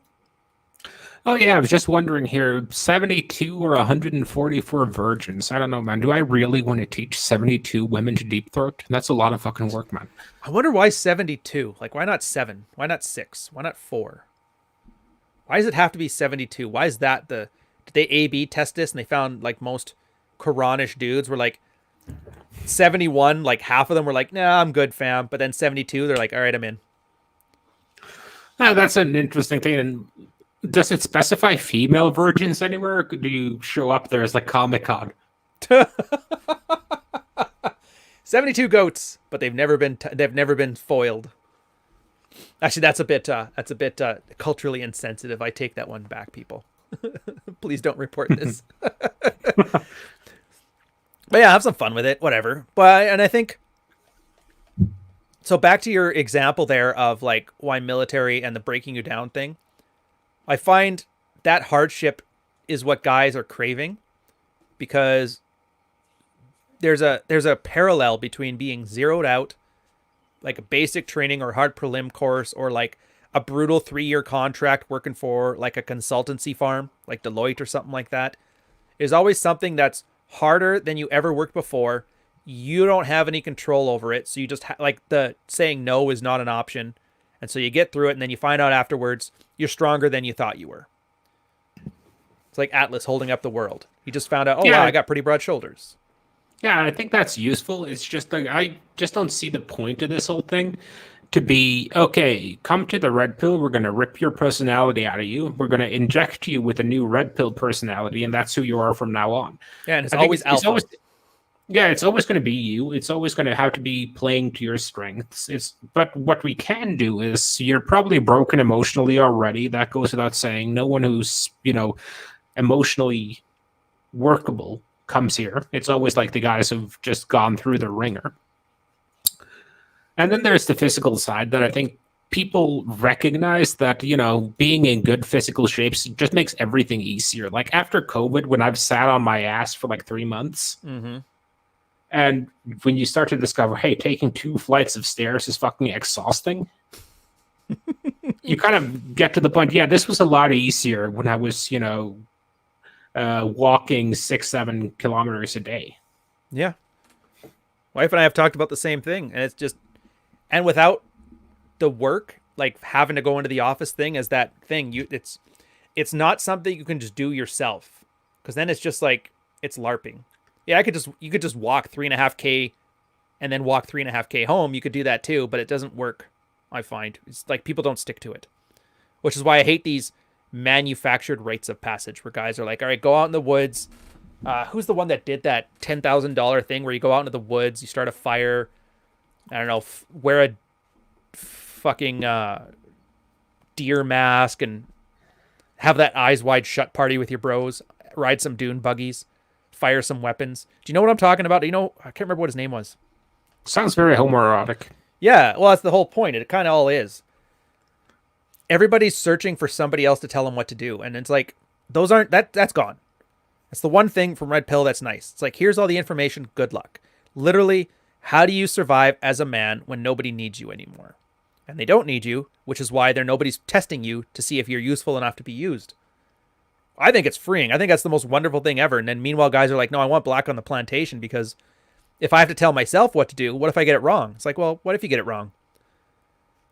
You remember this video, Well, Captain Sparkles or something like that. He was jumping up on a ladder and he was going to dive into his pool, but at the top of the ladder he slipped, banged his head off the fence on the other side, then cracked his head off the cement, and it was like an old VHS tape, so it just kept running, and it was like 3 minutes of them just sitting there not moving, and it was like that Family Guy where at first it's like the shock of him getting hurt, and then you start laughing, and then after like 30 seconds you stop laughing. She's like, is he dead? And then it's not funny anymore. And then after like another minute, it starts to get funny again. And like he survived. The point is he survived. So there's what possible decision can you make that's going to be worse than that? It's not many. You can get shot. Doctors will put you together after a stab wound or a shooting. Even that idiot in Kenosha that got his arm blown off, he's still walking around. Well, it's kind of, it goes back to that old thing that, you know, before you get punched in the face, you're really scared of being punched in the face. Yeah. Once you've been punched in the face, you realize it hurts, but it won't kill you. Yeah. And like guys who are like, I don't want to approach a girl. I don't want to have a drink thrown in my face. I don't want to get slapped. I don't want her to cause a scene, to embarrass me. Most girls aren't going to do that. I agree. I've never had a drink thrown in my face, never gotten slapped, never had a girl make a scene. Maybe that's just because I'm too alpha, but... Oh, it's definitely you're too alpha. Yeah, the worst I've ever seen is some, like, using you, like, turning you down as a flex to her friends. And that's when I learned don't hit on girls in front of all their friends at the birthday party. Yeah, that happens. But, I mean, what's the big deal? It's not like it's going to hurt. Mystery had this great bit back in one of his things. Like, if you were in a tribe with 30 people and you got shot down, that might kill your genetic lineage. Mm-hmm. Because no girl wants to be second choice. When you live in a city of, like, 3 million people... Hell, if you look at, like, big corporations, let's say someone like Deloitte has an office in your city with 2,000 employees. You could fuck one girl from every department and they would never know. Yeah, never know or care. And even if they did, you go work at PwC later. Or, you know, some ex-consultants will be somewhere else. Like, oh, you used to work at Deloitte. Yeah, we'll hire you on here. I already know what to expect from you. You can work at God knows wherever else. But that's just it. The consequences, I think that's part of like modern progress is to distance ourselves from the consequences of failure. I know Socrates said it was all invention is just extensions of the human body, but I think it's more so just like protecting us against failure. Like case in point, agriculture. Agriculture's there just so if we don't successfully hunt that day, we don't starve to death. Computers are just there. I was calling me black-pilled. Nice. What? Dude, I hate the term. I hate the guys. I don't think it's a good, like they keep talking about it like it's an ideology too, but like incels and black pills. How strong is the ideology where you get a guy laid and then he drops it like a like a shiny quarter? No, it was just like, well, here it was like I tweeted something yesterday apparently about why I don't bitch about politics, and some guy's like, if you bitched about politics, you wouldn't be black pilled, and it's not about being black pilled; it was about being usefulness pilled. Bitching about politics is generally never useful. Yeah. Like bitching about your wife. It might feel good in the moment, but it's not going to make her fuck you later or behave better. It'll attract you to other people who want to bitch about their wives too, and there's your clubhouse. There's your rite of passage. Whose wife's a bitch? You're in. Yeah. Yeah, but you know, if you want that clubhouse, you may as well go join the Fraternity of Excellence and join them in their cold showers. Ouch. And that was the shot at the Fraternity of Excellence. That was more of an observation that if you're looking for like a collection of men to hang out with and build an identity around, just go there. At least it might be somewhat useful to you. It sure as hell is going to be more useful than the guys who sit in a Discord chat for a video game bitching about their wives all day. Oh, dear God. Like the irony of having a guy who spends 16 hours a day in-game bitch about how his wife isn't living up to her side of the deal. I have a feeling this is like a specific reference, but I don't know it, although I can picture the type. I almost want to say this is some World of Warcraft clan, the Anti-Woman Haters Club, or what do they call it? No, ma'am? And they're orcs. Oh, it was a World of Warcraft reference because I've actually been in a few of them. I've been in Discords where that happens, and it's like overall, the topic of today's show is wasted effort. Mm-hmm. And generally, if you've bitched about something more than twice and not done anything or start to figure out what to do about the things you're bitching about, it's wasted effort. Because it feels good to bitch. It feels good to complain. It feels good to theorize worlds where this shouldn't be the case or whatever. But it's not useful. Yeah. It doesn't do anything to fix the problem. And it's kind of like that old video, it's not about the nail. Oh, that's a classic. I like that Yeah, one. bitching about your problems and just wanting other people to listen and not fix your problem, that's a woman thing. Mm-hmm. 100%. Ooh. Here, a quick one. Our future MD1, thank you for the $10 super chat. Hey, Ryan, I missed the Red Pill Coffee Talk vids. I usually play them while I study doing the Lord's work. When's the audiobook coming out? It's almost done. I finished the QA. I actually just have to give it a full listen through and like fix the cadence because I got some weird spacing issues there. So I'm 2 hours into the 6 on that. It'll take me another 3 hours to finish that, and then just some mastering, and then it goes to their release program. I want it done before Christmas. So if you guys want to buy yourself a Christmas gift and you can't be bothered to read, it'll be something you can listen to. Yeah, man, if you'd just done the smart move there and let some Dutch idiot do it for you. Nah. See, that's the thing. When you're talking about wasted effort and the doing the things, it's not just about me making an audiobook. I want to learn the process of publishing an audiobook. I want to learn how to do all that audio editing. I want to learn how to read into a microphone and sound somewhat eloquent. All those secondary skills, it's almost like the audiobook itself is irrelevant. Because like you said, Pickup kind of died off because too many grifters in the space drowned it out, and then everybody lost interest. I'm convinced that Red Pill is going to get there too. And then once that's done, what am I going to do? Find God and live in a shed in the woods, or live at my mom's house talking about the Jewish problem? Like, screw that noise. I could turn this into a Minecraft channel, write a Minecraft book, and have a Minecraft audio recording. Like, I could do. That's just it, right? Options. Oh yeah, I get what you're saying. You're building a skill set that would that will help you do something other when this space jumps the shark even more. Mm-hmm. And I'm not saying it. I think there's a lot of useful stuff in here. I just happen to think that you always have a signal to noise ratio. Yes. And 5-6 years ago, I think the signal was fairly strong compared to the noise. Right now, there's a lot of noise and a very weak signal. And that's regression to the mean, though. I know you know the concept. For you guys in the audience who don't know, so when, I'd say 2014, that's the starting point for Red Pill guys. It was the only people here were the ones that were like overly interested, loved the idea of the field reports, generally a higher caliber. That happens with any like hobbyist thing too. The first guys on the internet were guys who were really into the internet, tech savvy, tech smart. And then as things get popular, more people join. And then just by definition, you're slowly regressing towards the mean or like the average capabilities of other people. So quality will always go down as things get popular. I'm perfectly comfortable with that. I almost think, though, that the signal to noise ratio here, it's not that the space is messed. I think it's that guys are generally garbage. The Pareto principle. But that's the problem. 50% of people in a space, the Pareto principle, that means 2/3 of them are going to be switched on and 3/5 of them are going to be switched off. That's a fair point. Questionable fractions, but I get what you're saying. Yeah. But, and I think part of the noise is just that we used to have like defined spaces. Yeah. So you'd be on SoSwab, you'd be on the Reddit, have your own blog, but those were kind of the defined spaces of. Now you have social media. There's no barrier to entry anymore. I agree. There's nothing good or bad, but thinking makes it so. Dude, that's crazy. My own YouTube channel rejected my comment. Nice. Oh, I know why. I was making fun of Tom's here, where it's like, find God and derive a final solution, and then I just did 3 like parentheses with a yikes. Yeah, I didn't want that. This is free speech, man. They're not letting me do this. We need to fight against free speech.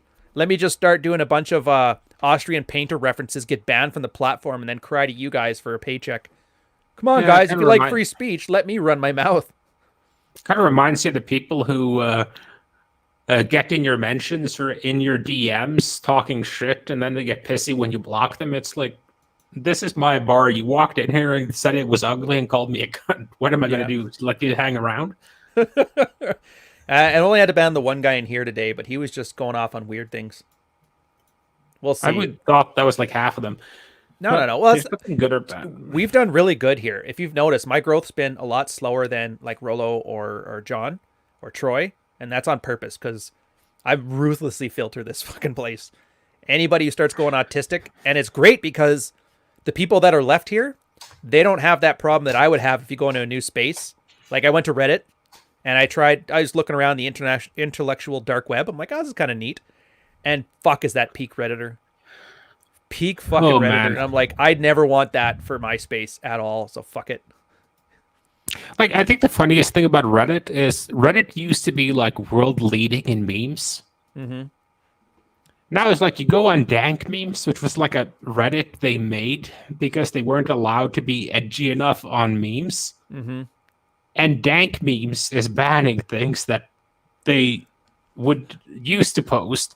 And then you got a new offshoot called memes of the dank for people who don't have the karma required to post where there's even better stuff. And it kind of goes to what you're saying there. Like when our memes was huge, it kind of started getting worse and worse because the more people you get into a space, the more people who shouldn't be there you get in there. Right. And then the guys who are doing the good stuff goes to the new place. It's a constant race. Yeah, and then it just goes with it. So like the guys who were really good with PUA ended up bailing on that and going with the red pill shit. Mm-hmm.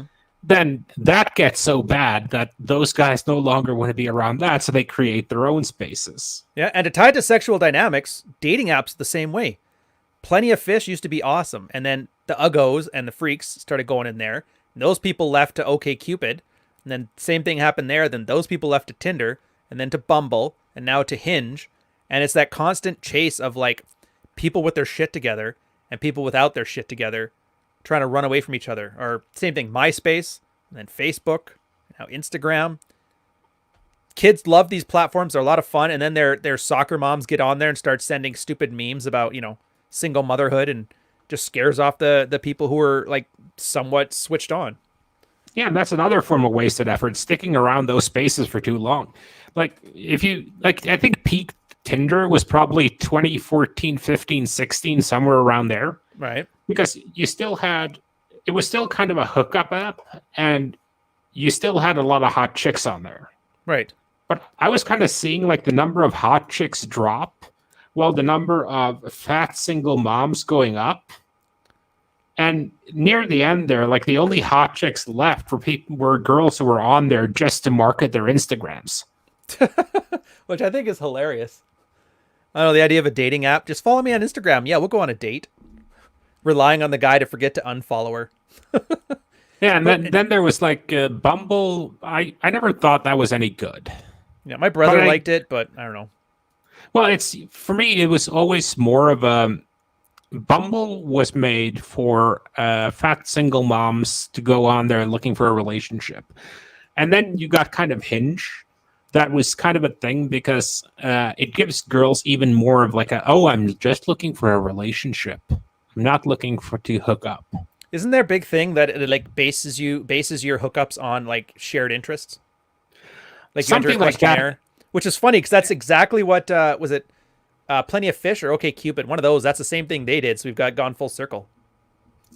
Yeah, and I actually liked kind of I liked Happen for a bit, but which of these apps are the best depends a lot of where you are and in what country and so on.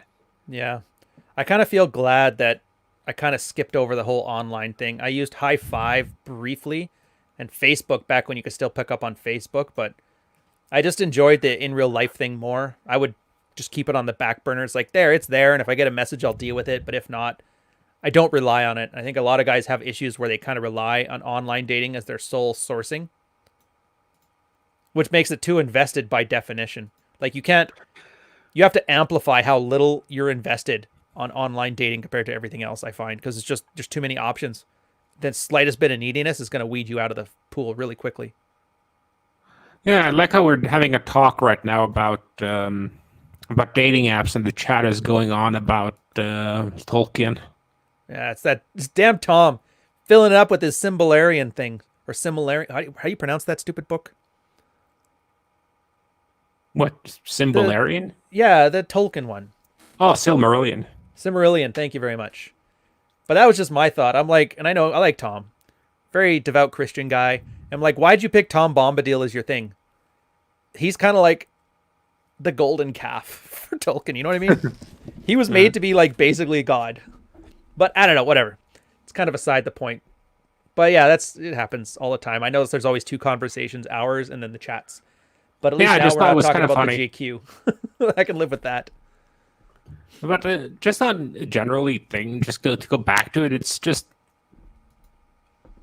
wasted effort is any effort invested above what is required, right? Yeah. Like I talked about that with college degrees, and I referenced it earlier. Like if I know what I knew now, I would have just gotten passing grades and then used all that extra studying time for other useful things. Because unless you're going for like a top tier investment bank or a top tier consultancy, no one's ever going to ask about your grades. Nope, nobody cares. Hell, that's what I did my last 2 years. I just took 50% bigger course loads. All of them would just get passing grades, and that's good enough. And the same thing with the red pill. You don't have to be like 6 figures, 6-pack abs, 6-figure notch count. Yeah, the 7 6s or 8 6s. How many 6s are there now? There's 26 6s, guys. If you don't get all of them, there's that pickup reference to that went from 3 things to like 20 of them. Yeah. You can't keep them all on track. Are we reading chat again? I guess here, we're running end on time. We're almost at 11 here. Let's do Simple Flies, $5 super chat. Shakespeare said in Hamlet, there's nothing good or bad, but thinking makes it so. What's your gentleman's thoughts? Well, yeah. How many pithy sayings have said that before, Carl? It's 10% what happens and 90% how you react to it, or? Yeah, it's Stoicism. But I do think he has a point. It's like, if you view anything as basically its own thing, the judgment comes after. So he's right in that regard that anything that happens just happens, and whether it's good or bad is a judgment that's made afterwards. And sage preaching, shit posting when I'm drunk is like the only reason I'm still on Twitter. I kind of like it again now. Now that I noticed the website, you can schedule tweets. So I just, during the day, if I wanted to say something, instead of just immediately tweeting it out, I throw it in a drafts folder, and then in the morning before I get started for my day, I'll just look through them and pick 5 that look somewhat good and schedule them for every 2 hours. And then when I'm on the toilet, I'll go see what happened. And that's it. It's so much easier and better now. And the tweets are doing better because I actually have a sober second thought before I tweet out some nonsense. No, I never do. I just randomly post shit. Like, my top tweet from yesterday was, if her pick is neck up, the lower part is fucked up. Old Chinese proverb. And to be fair, I just tweet out that one about the West is worse than Islam guys that are tweeting it from the West on their Gucci Gucci phone cases. Which I'm surprised. From a gay nightclub. Dude, I thought it was going to get a lot more hate. Like, it got less hate than the cousin fucking poll. Yeah, well, I do kind of think that's obvious because, like, let's call them the secular Muslims. Mm-hmm. They're like, okay, there's a reason why we left that shithole. Yeah. It's kind of like, if you want to meet a hardcore anti-communist, speak to anyone who grew up under the Soviet Union in Eastern Europe. They fucking hate communism. Yeah, wonder why. And it's kind of like the same thing. Like, they're second generation, and we're like, oh, it would be nice to have some of that communism back. And I think it's kind of the same thing with a lot of these cases. It's like their parents are like, yeah, we left that fucking shithole for a reason. Another new generation is like, that shithole looks kind of nice. Yeah. But that's everything. That's when I see Zoomers complain about how women have really gone downhill. I'm like, dude, you have 2 years experience with women. The fuck are you to tell anybody? I guarantee you women in the 90s and the 2000s were just as bad now. The only difference is they didn't post it for clout. They just told their friends in their social circles, and that was it. It's kind of reminds me of, like, John Oliver had, like, this great joke back when it was still funny. Mm-hmm. on the difference between what America's doing in the Middle East now and what the British were doing in India? 24-hour news coverage. Back when we were, fighting our way through Africa and India, the only documentation you had were paintings. Yeah, it's a fair point. And Pottery's not getting worse; it's getting filmed. And I'm pretty sure if you go back, I think the sum of thottery is a constant, but the transparency of thottery is a variable. Yeah, I agree wholeheartedly. I think it's not that things are getting worse. It's just that we're able to see it. And I know I'm just repeating the same thing we've already said 3 different ways, but if you don't repeat it 3 times, nobody's going to memorize it anyway. Well, back in the 50s and 60s, they used to have huge homes for unwed mothers where 20 thoughts who got pregnant outside of wedlock would meet up to give birth. Mm-hmm. Oh, and even so in their college, family wouldn't be embarrassed. The condo next to mine, 5 chicks lived in there. They used to leave birth control pills on the coffee table. So as you'd come over, you'd see a half-used pill of birth control. Basically, they were just flexing with, yeah, we fuck all the time, boys. And this is 98, 99. So it's not exactly there was no social media to brag about it, but the evidence is right there. It just so happens that none of the guys they dated ever saw it because they never brought them back to their place. Okay, let's do the super chat. I've noticed I lose interest quickly if I don't see that genuine desire, say, after 1 date. I realize there's how well of game I'm doing on my part. I don't know if I'm cutting myself short for not wanting to make a little more effort. I think it depends. Generally, when I was running the hardcore direct game, if I couldn't take her home day 1, I'd just bail on it. But sometimes you want to let it go. I always had my hard cutoff was 3 dates. Right. If I don't see escalation from date 1 to date 2 to date 3, and date 3 I'm getting stonewalled or whatever, or she's flaking more or whatever, then I'm just not going to go after it. It's just a waste of time. Yeah, I agree too. I've found in my life and other people's examples, overinvestment happens way more than cutting things off when it could have gone well. I don't know how best to word that one, but yeah. So I wouldn't even worry about that. Yeah, you're losing interest, but this is just the 2/3 rule. Text her for every 3 times she texts you, text her 2 back. Well, if she's not giving you any investment, why would you invest back? That's just rewarding bad behavior. So from your perspective, you're just putting a value on your time and your attention and your energy.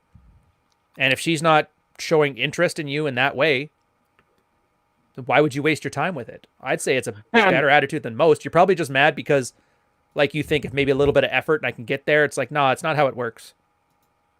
Also depends a bit. Are you looking for plates? Are you looking for a steady girl? Or are you just looking to get laid fast? Because if you're looking to get laid fast, it's better to get a new prospect in there as soon as possible. If you're looking for plates, I've always found it more effective to bang them on date number 2.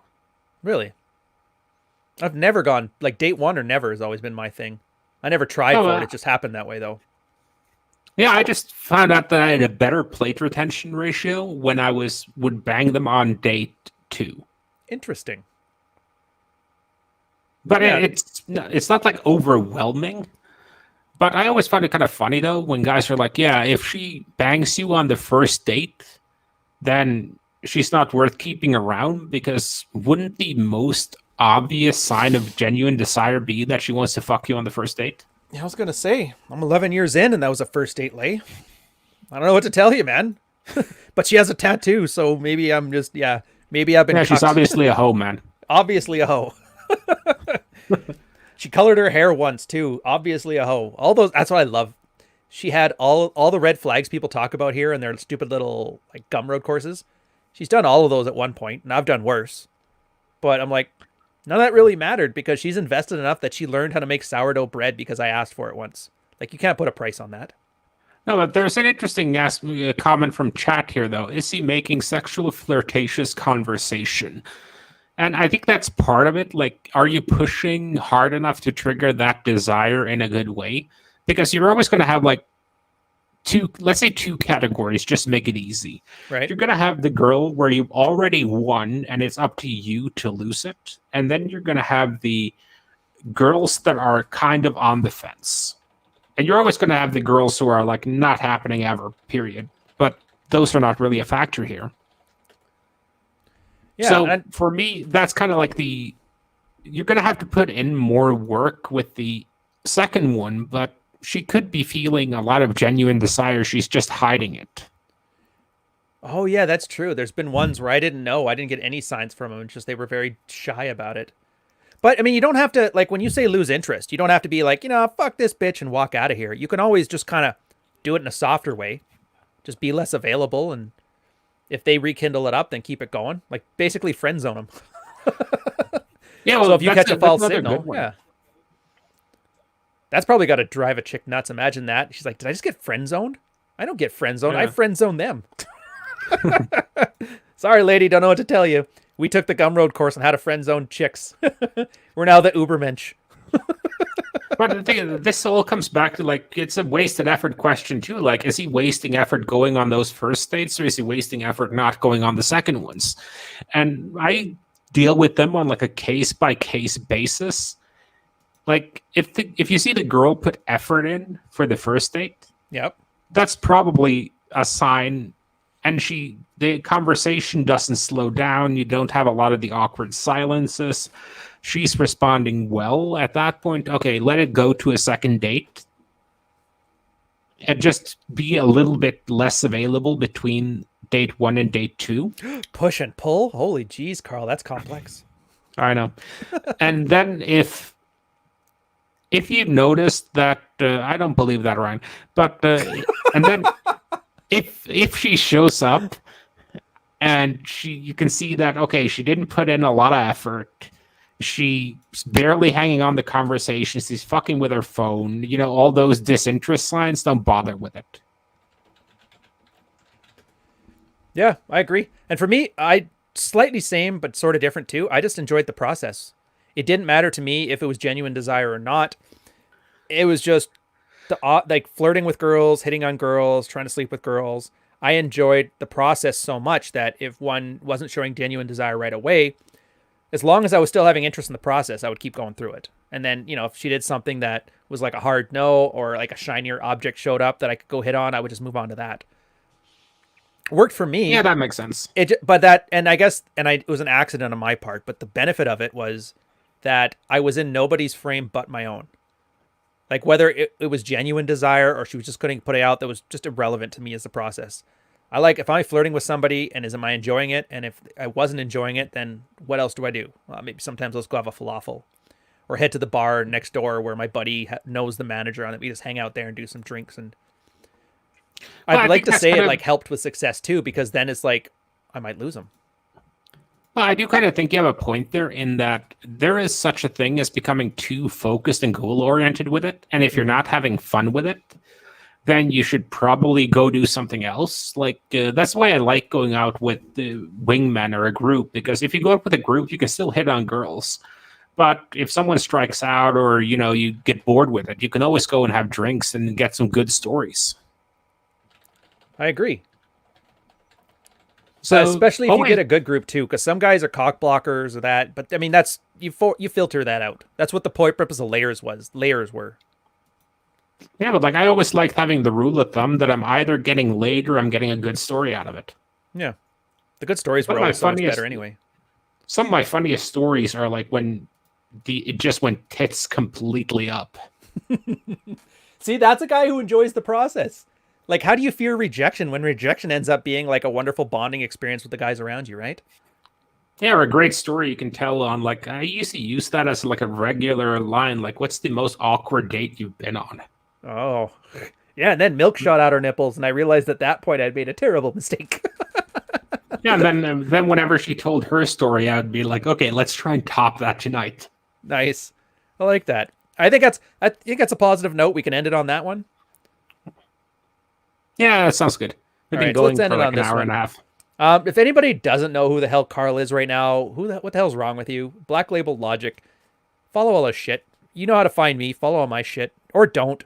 Just go get laid. Like I said, that's why it's the Saturday mornings and not Saturday evening, like certain podcasts used to do. You should be busy Saturday evenings and not watching this shit. Yeah, exactly. All right. I'm going to do the ending thing now. There. 22 seconds. We can still chit chat. Ooh, and I catch John Doe at the end here. On Dark Triad, do you think yourselves or any luminaries would score high on the scale? Red Wisdom? Yes. A few of us did. But not that it matters. It's not like a fucking... Yeah, but to be fair, I've seen you fuckers play Among Us. There isn't a Dark Triad among all of you. I knew it was for entertainment. I do it if I have to. It's like Old Yeller. They had to shoot him because he got rabies. It's not like I like shooting dogs. Anyways, I guess we're going to end this one here. I'll go off. I fucked up the end card.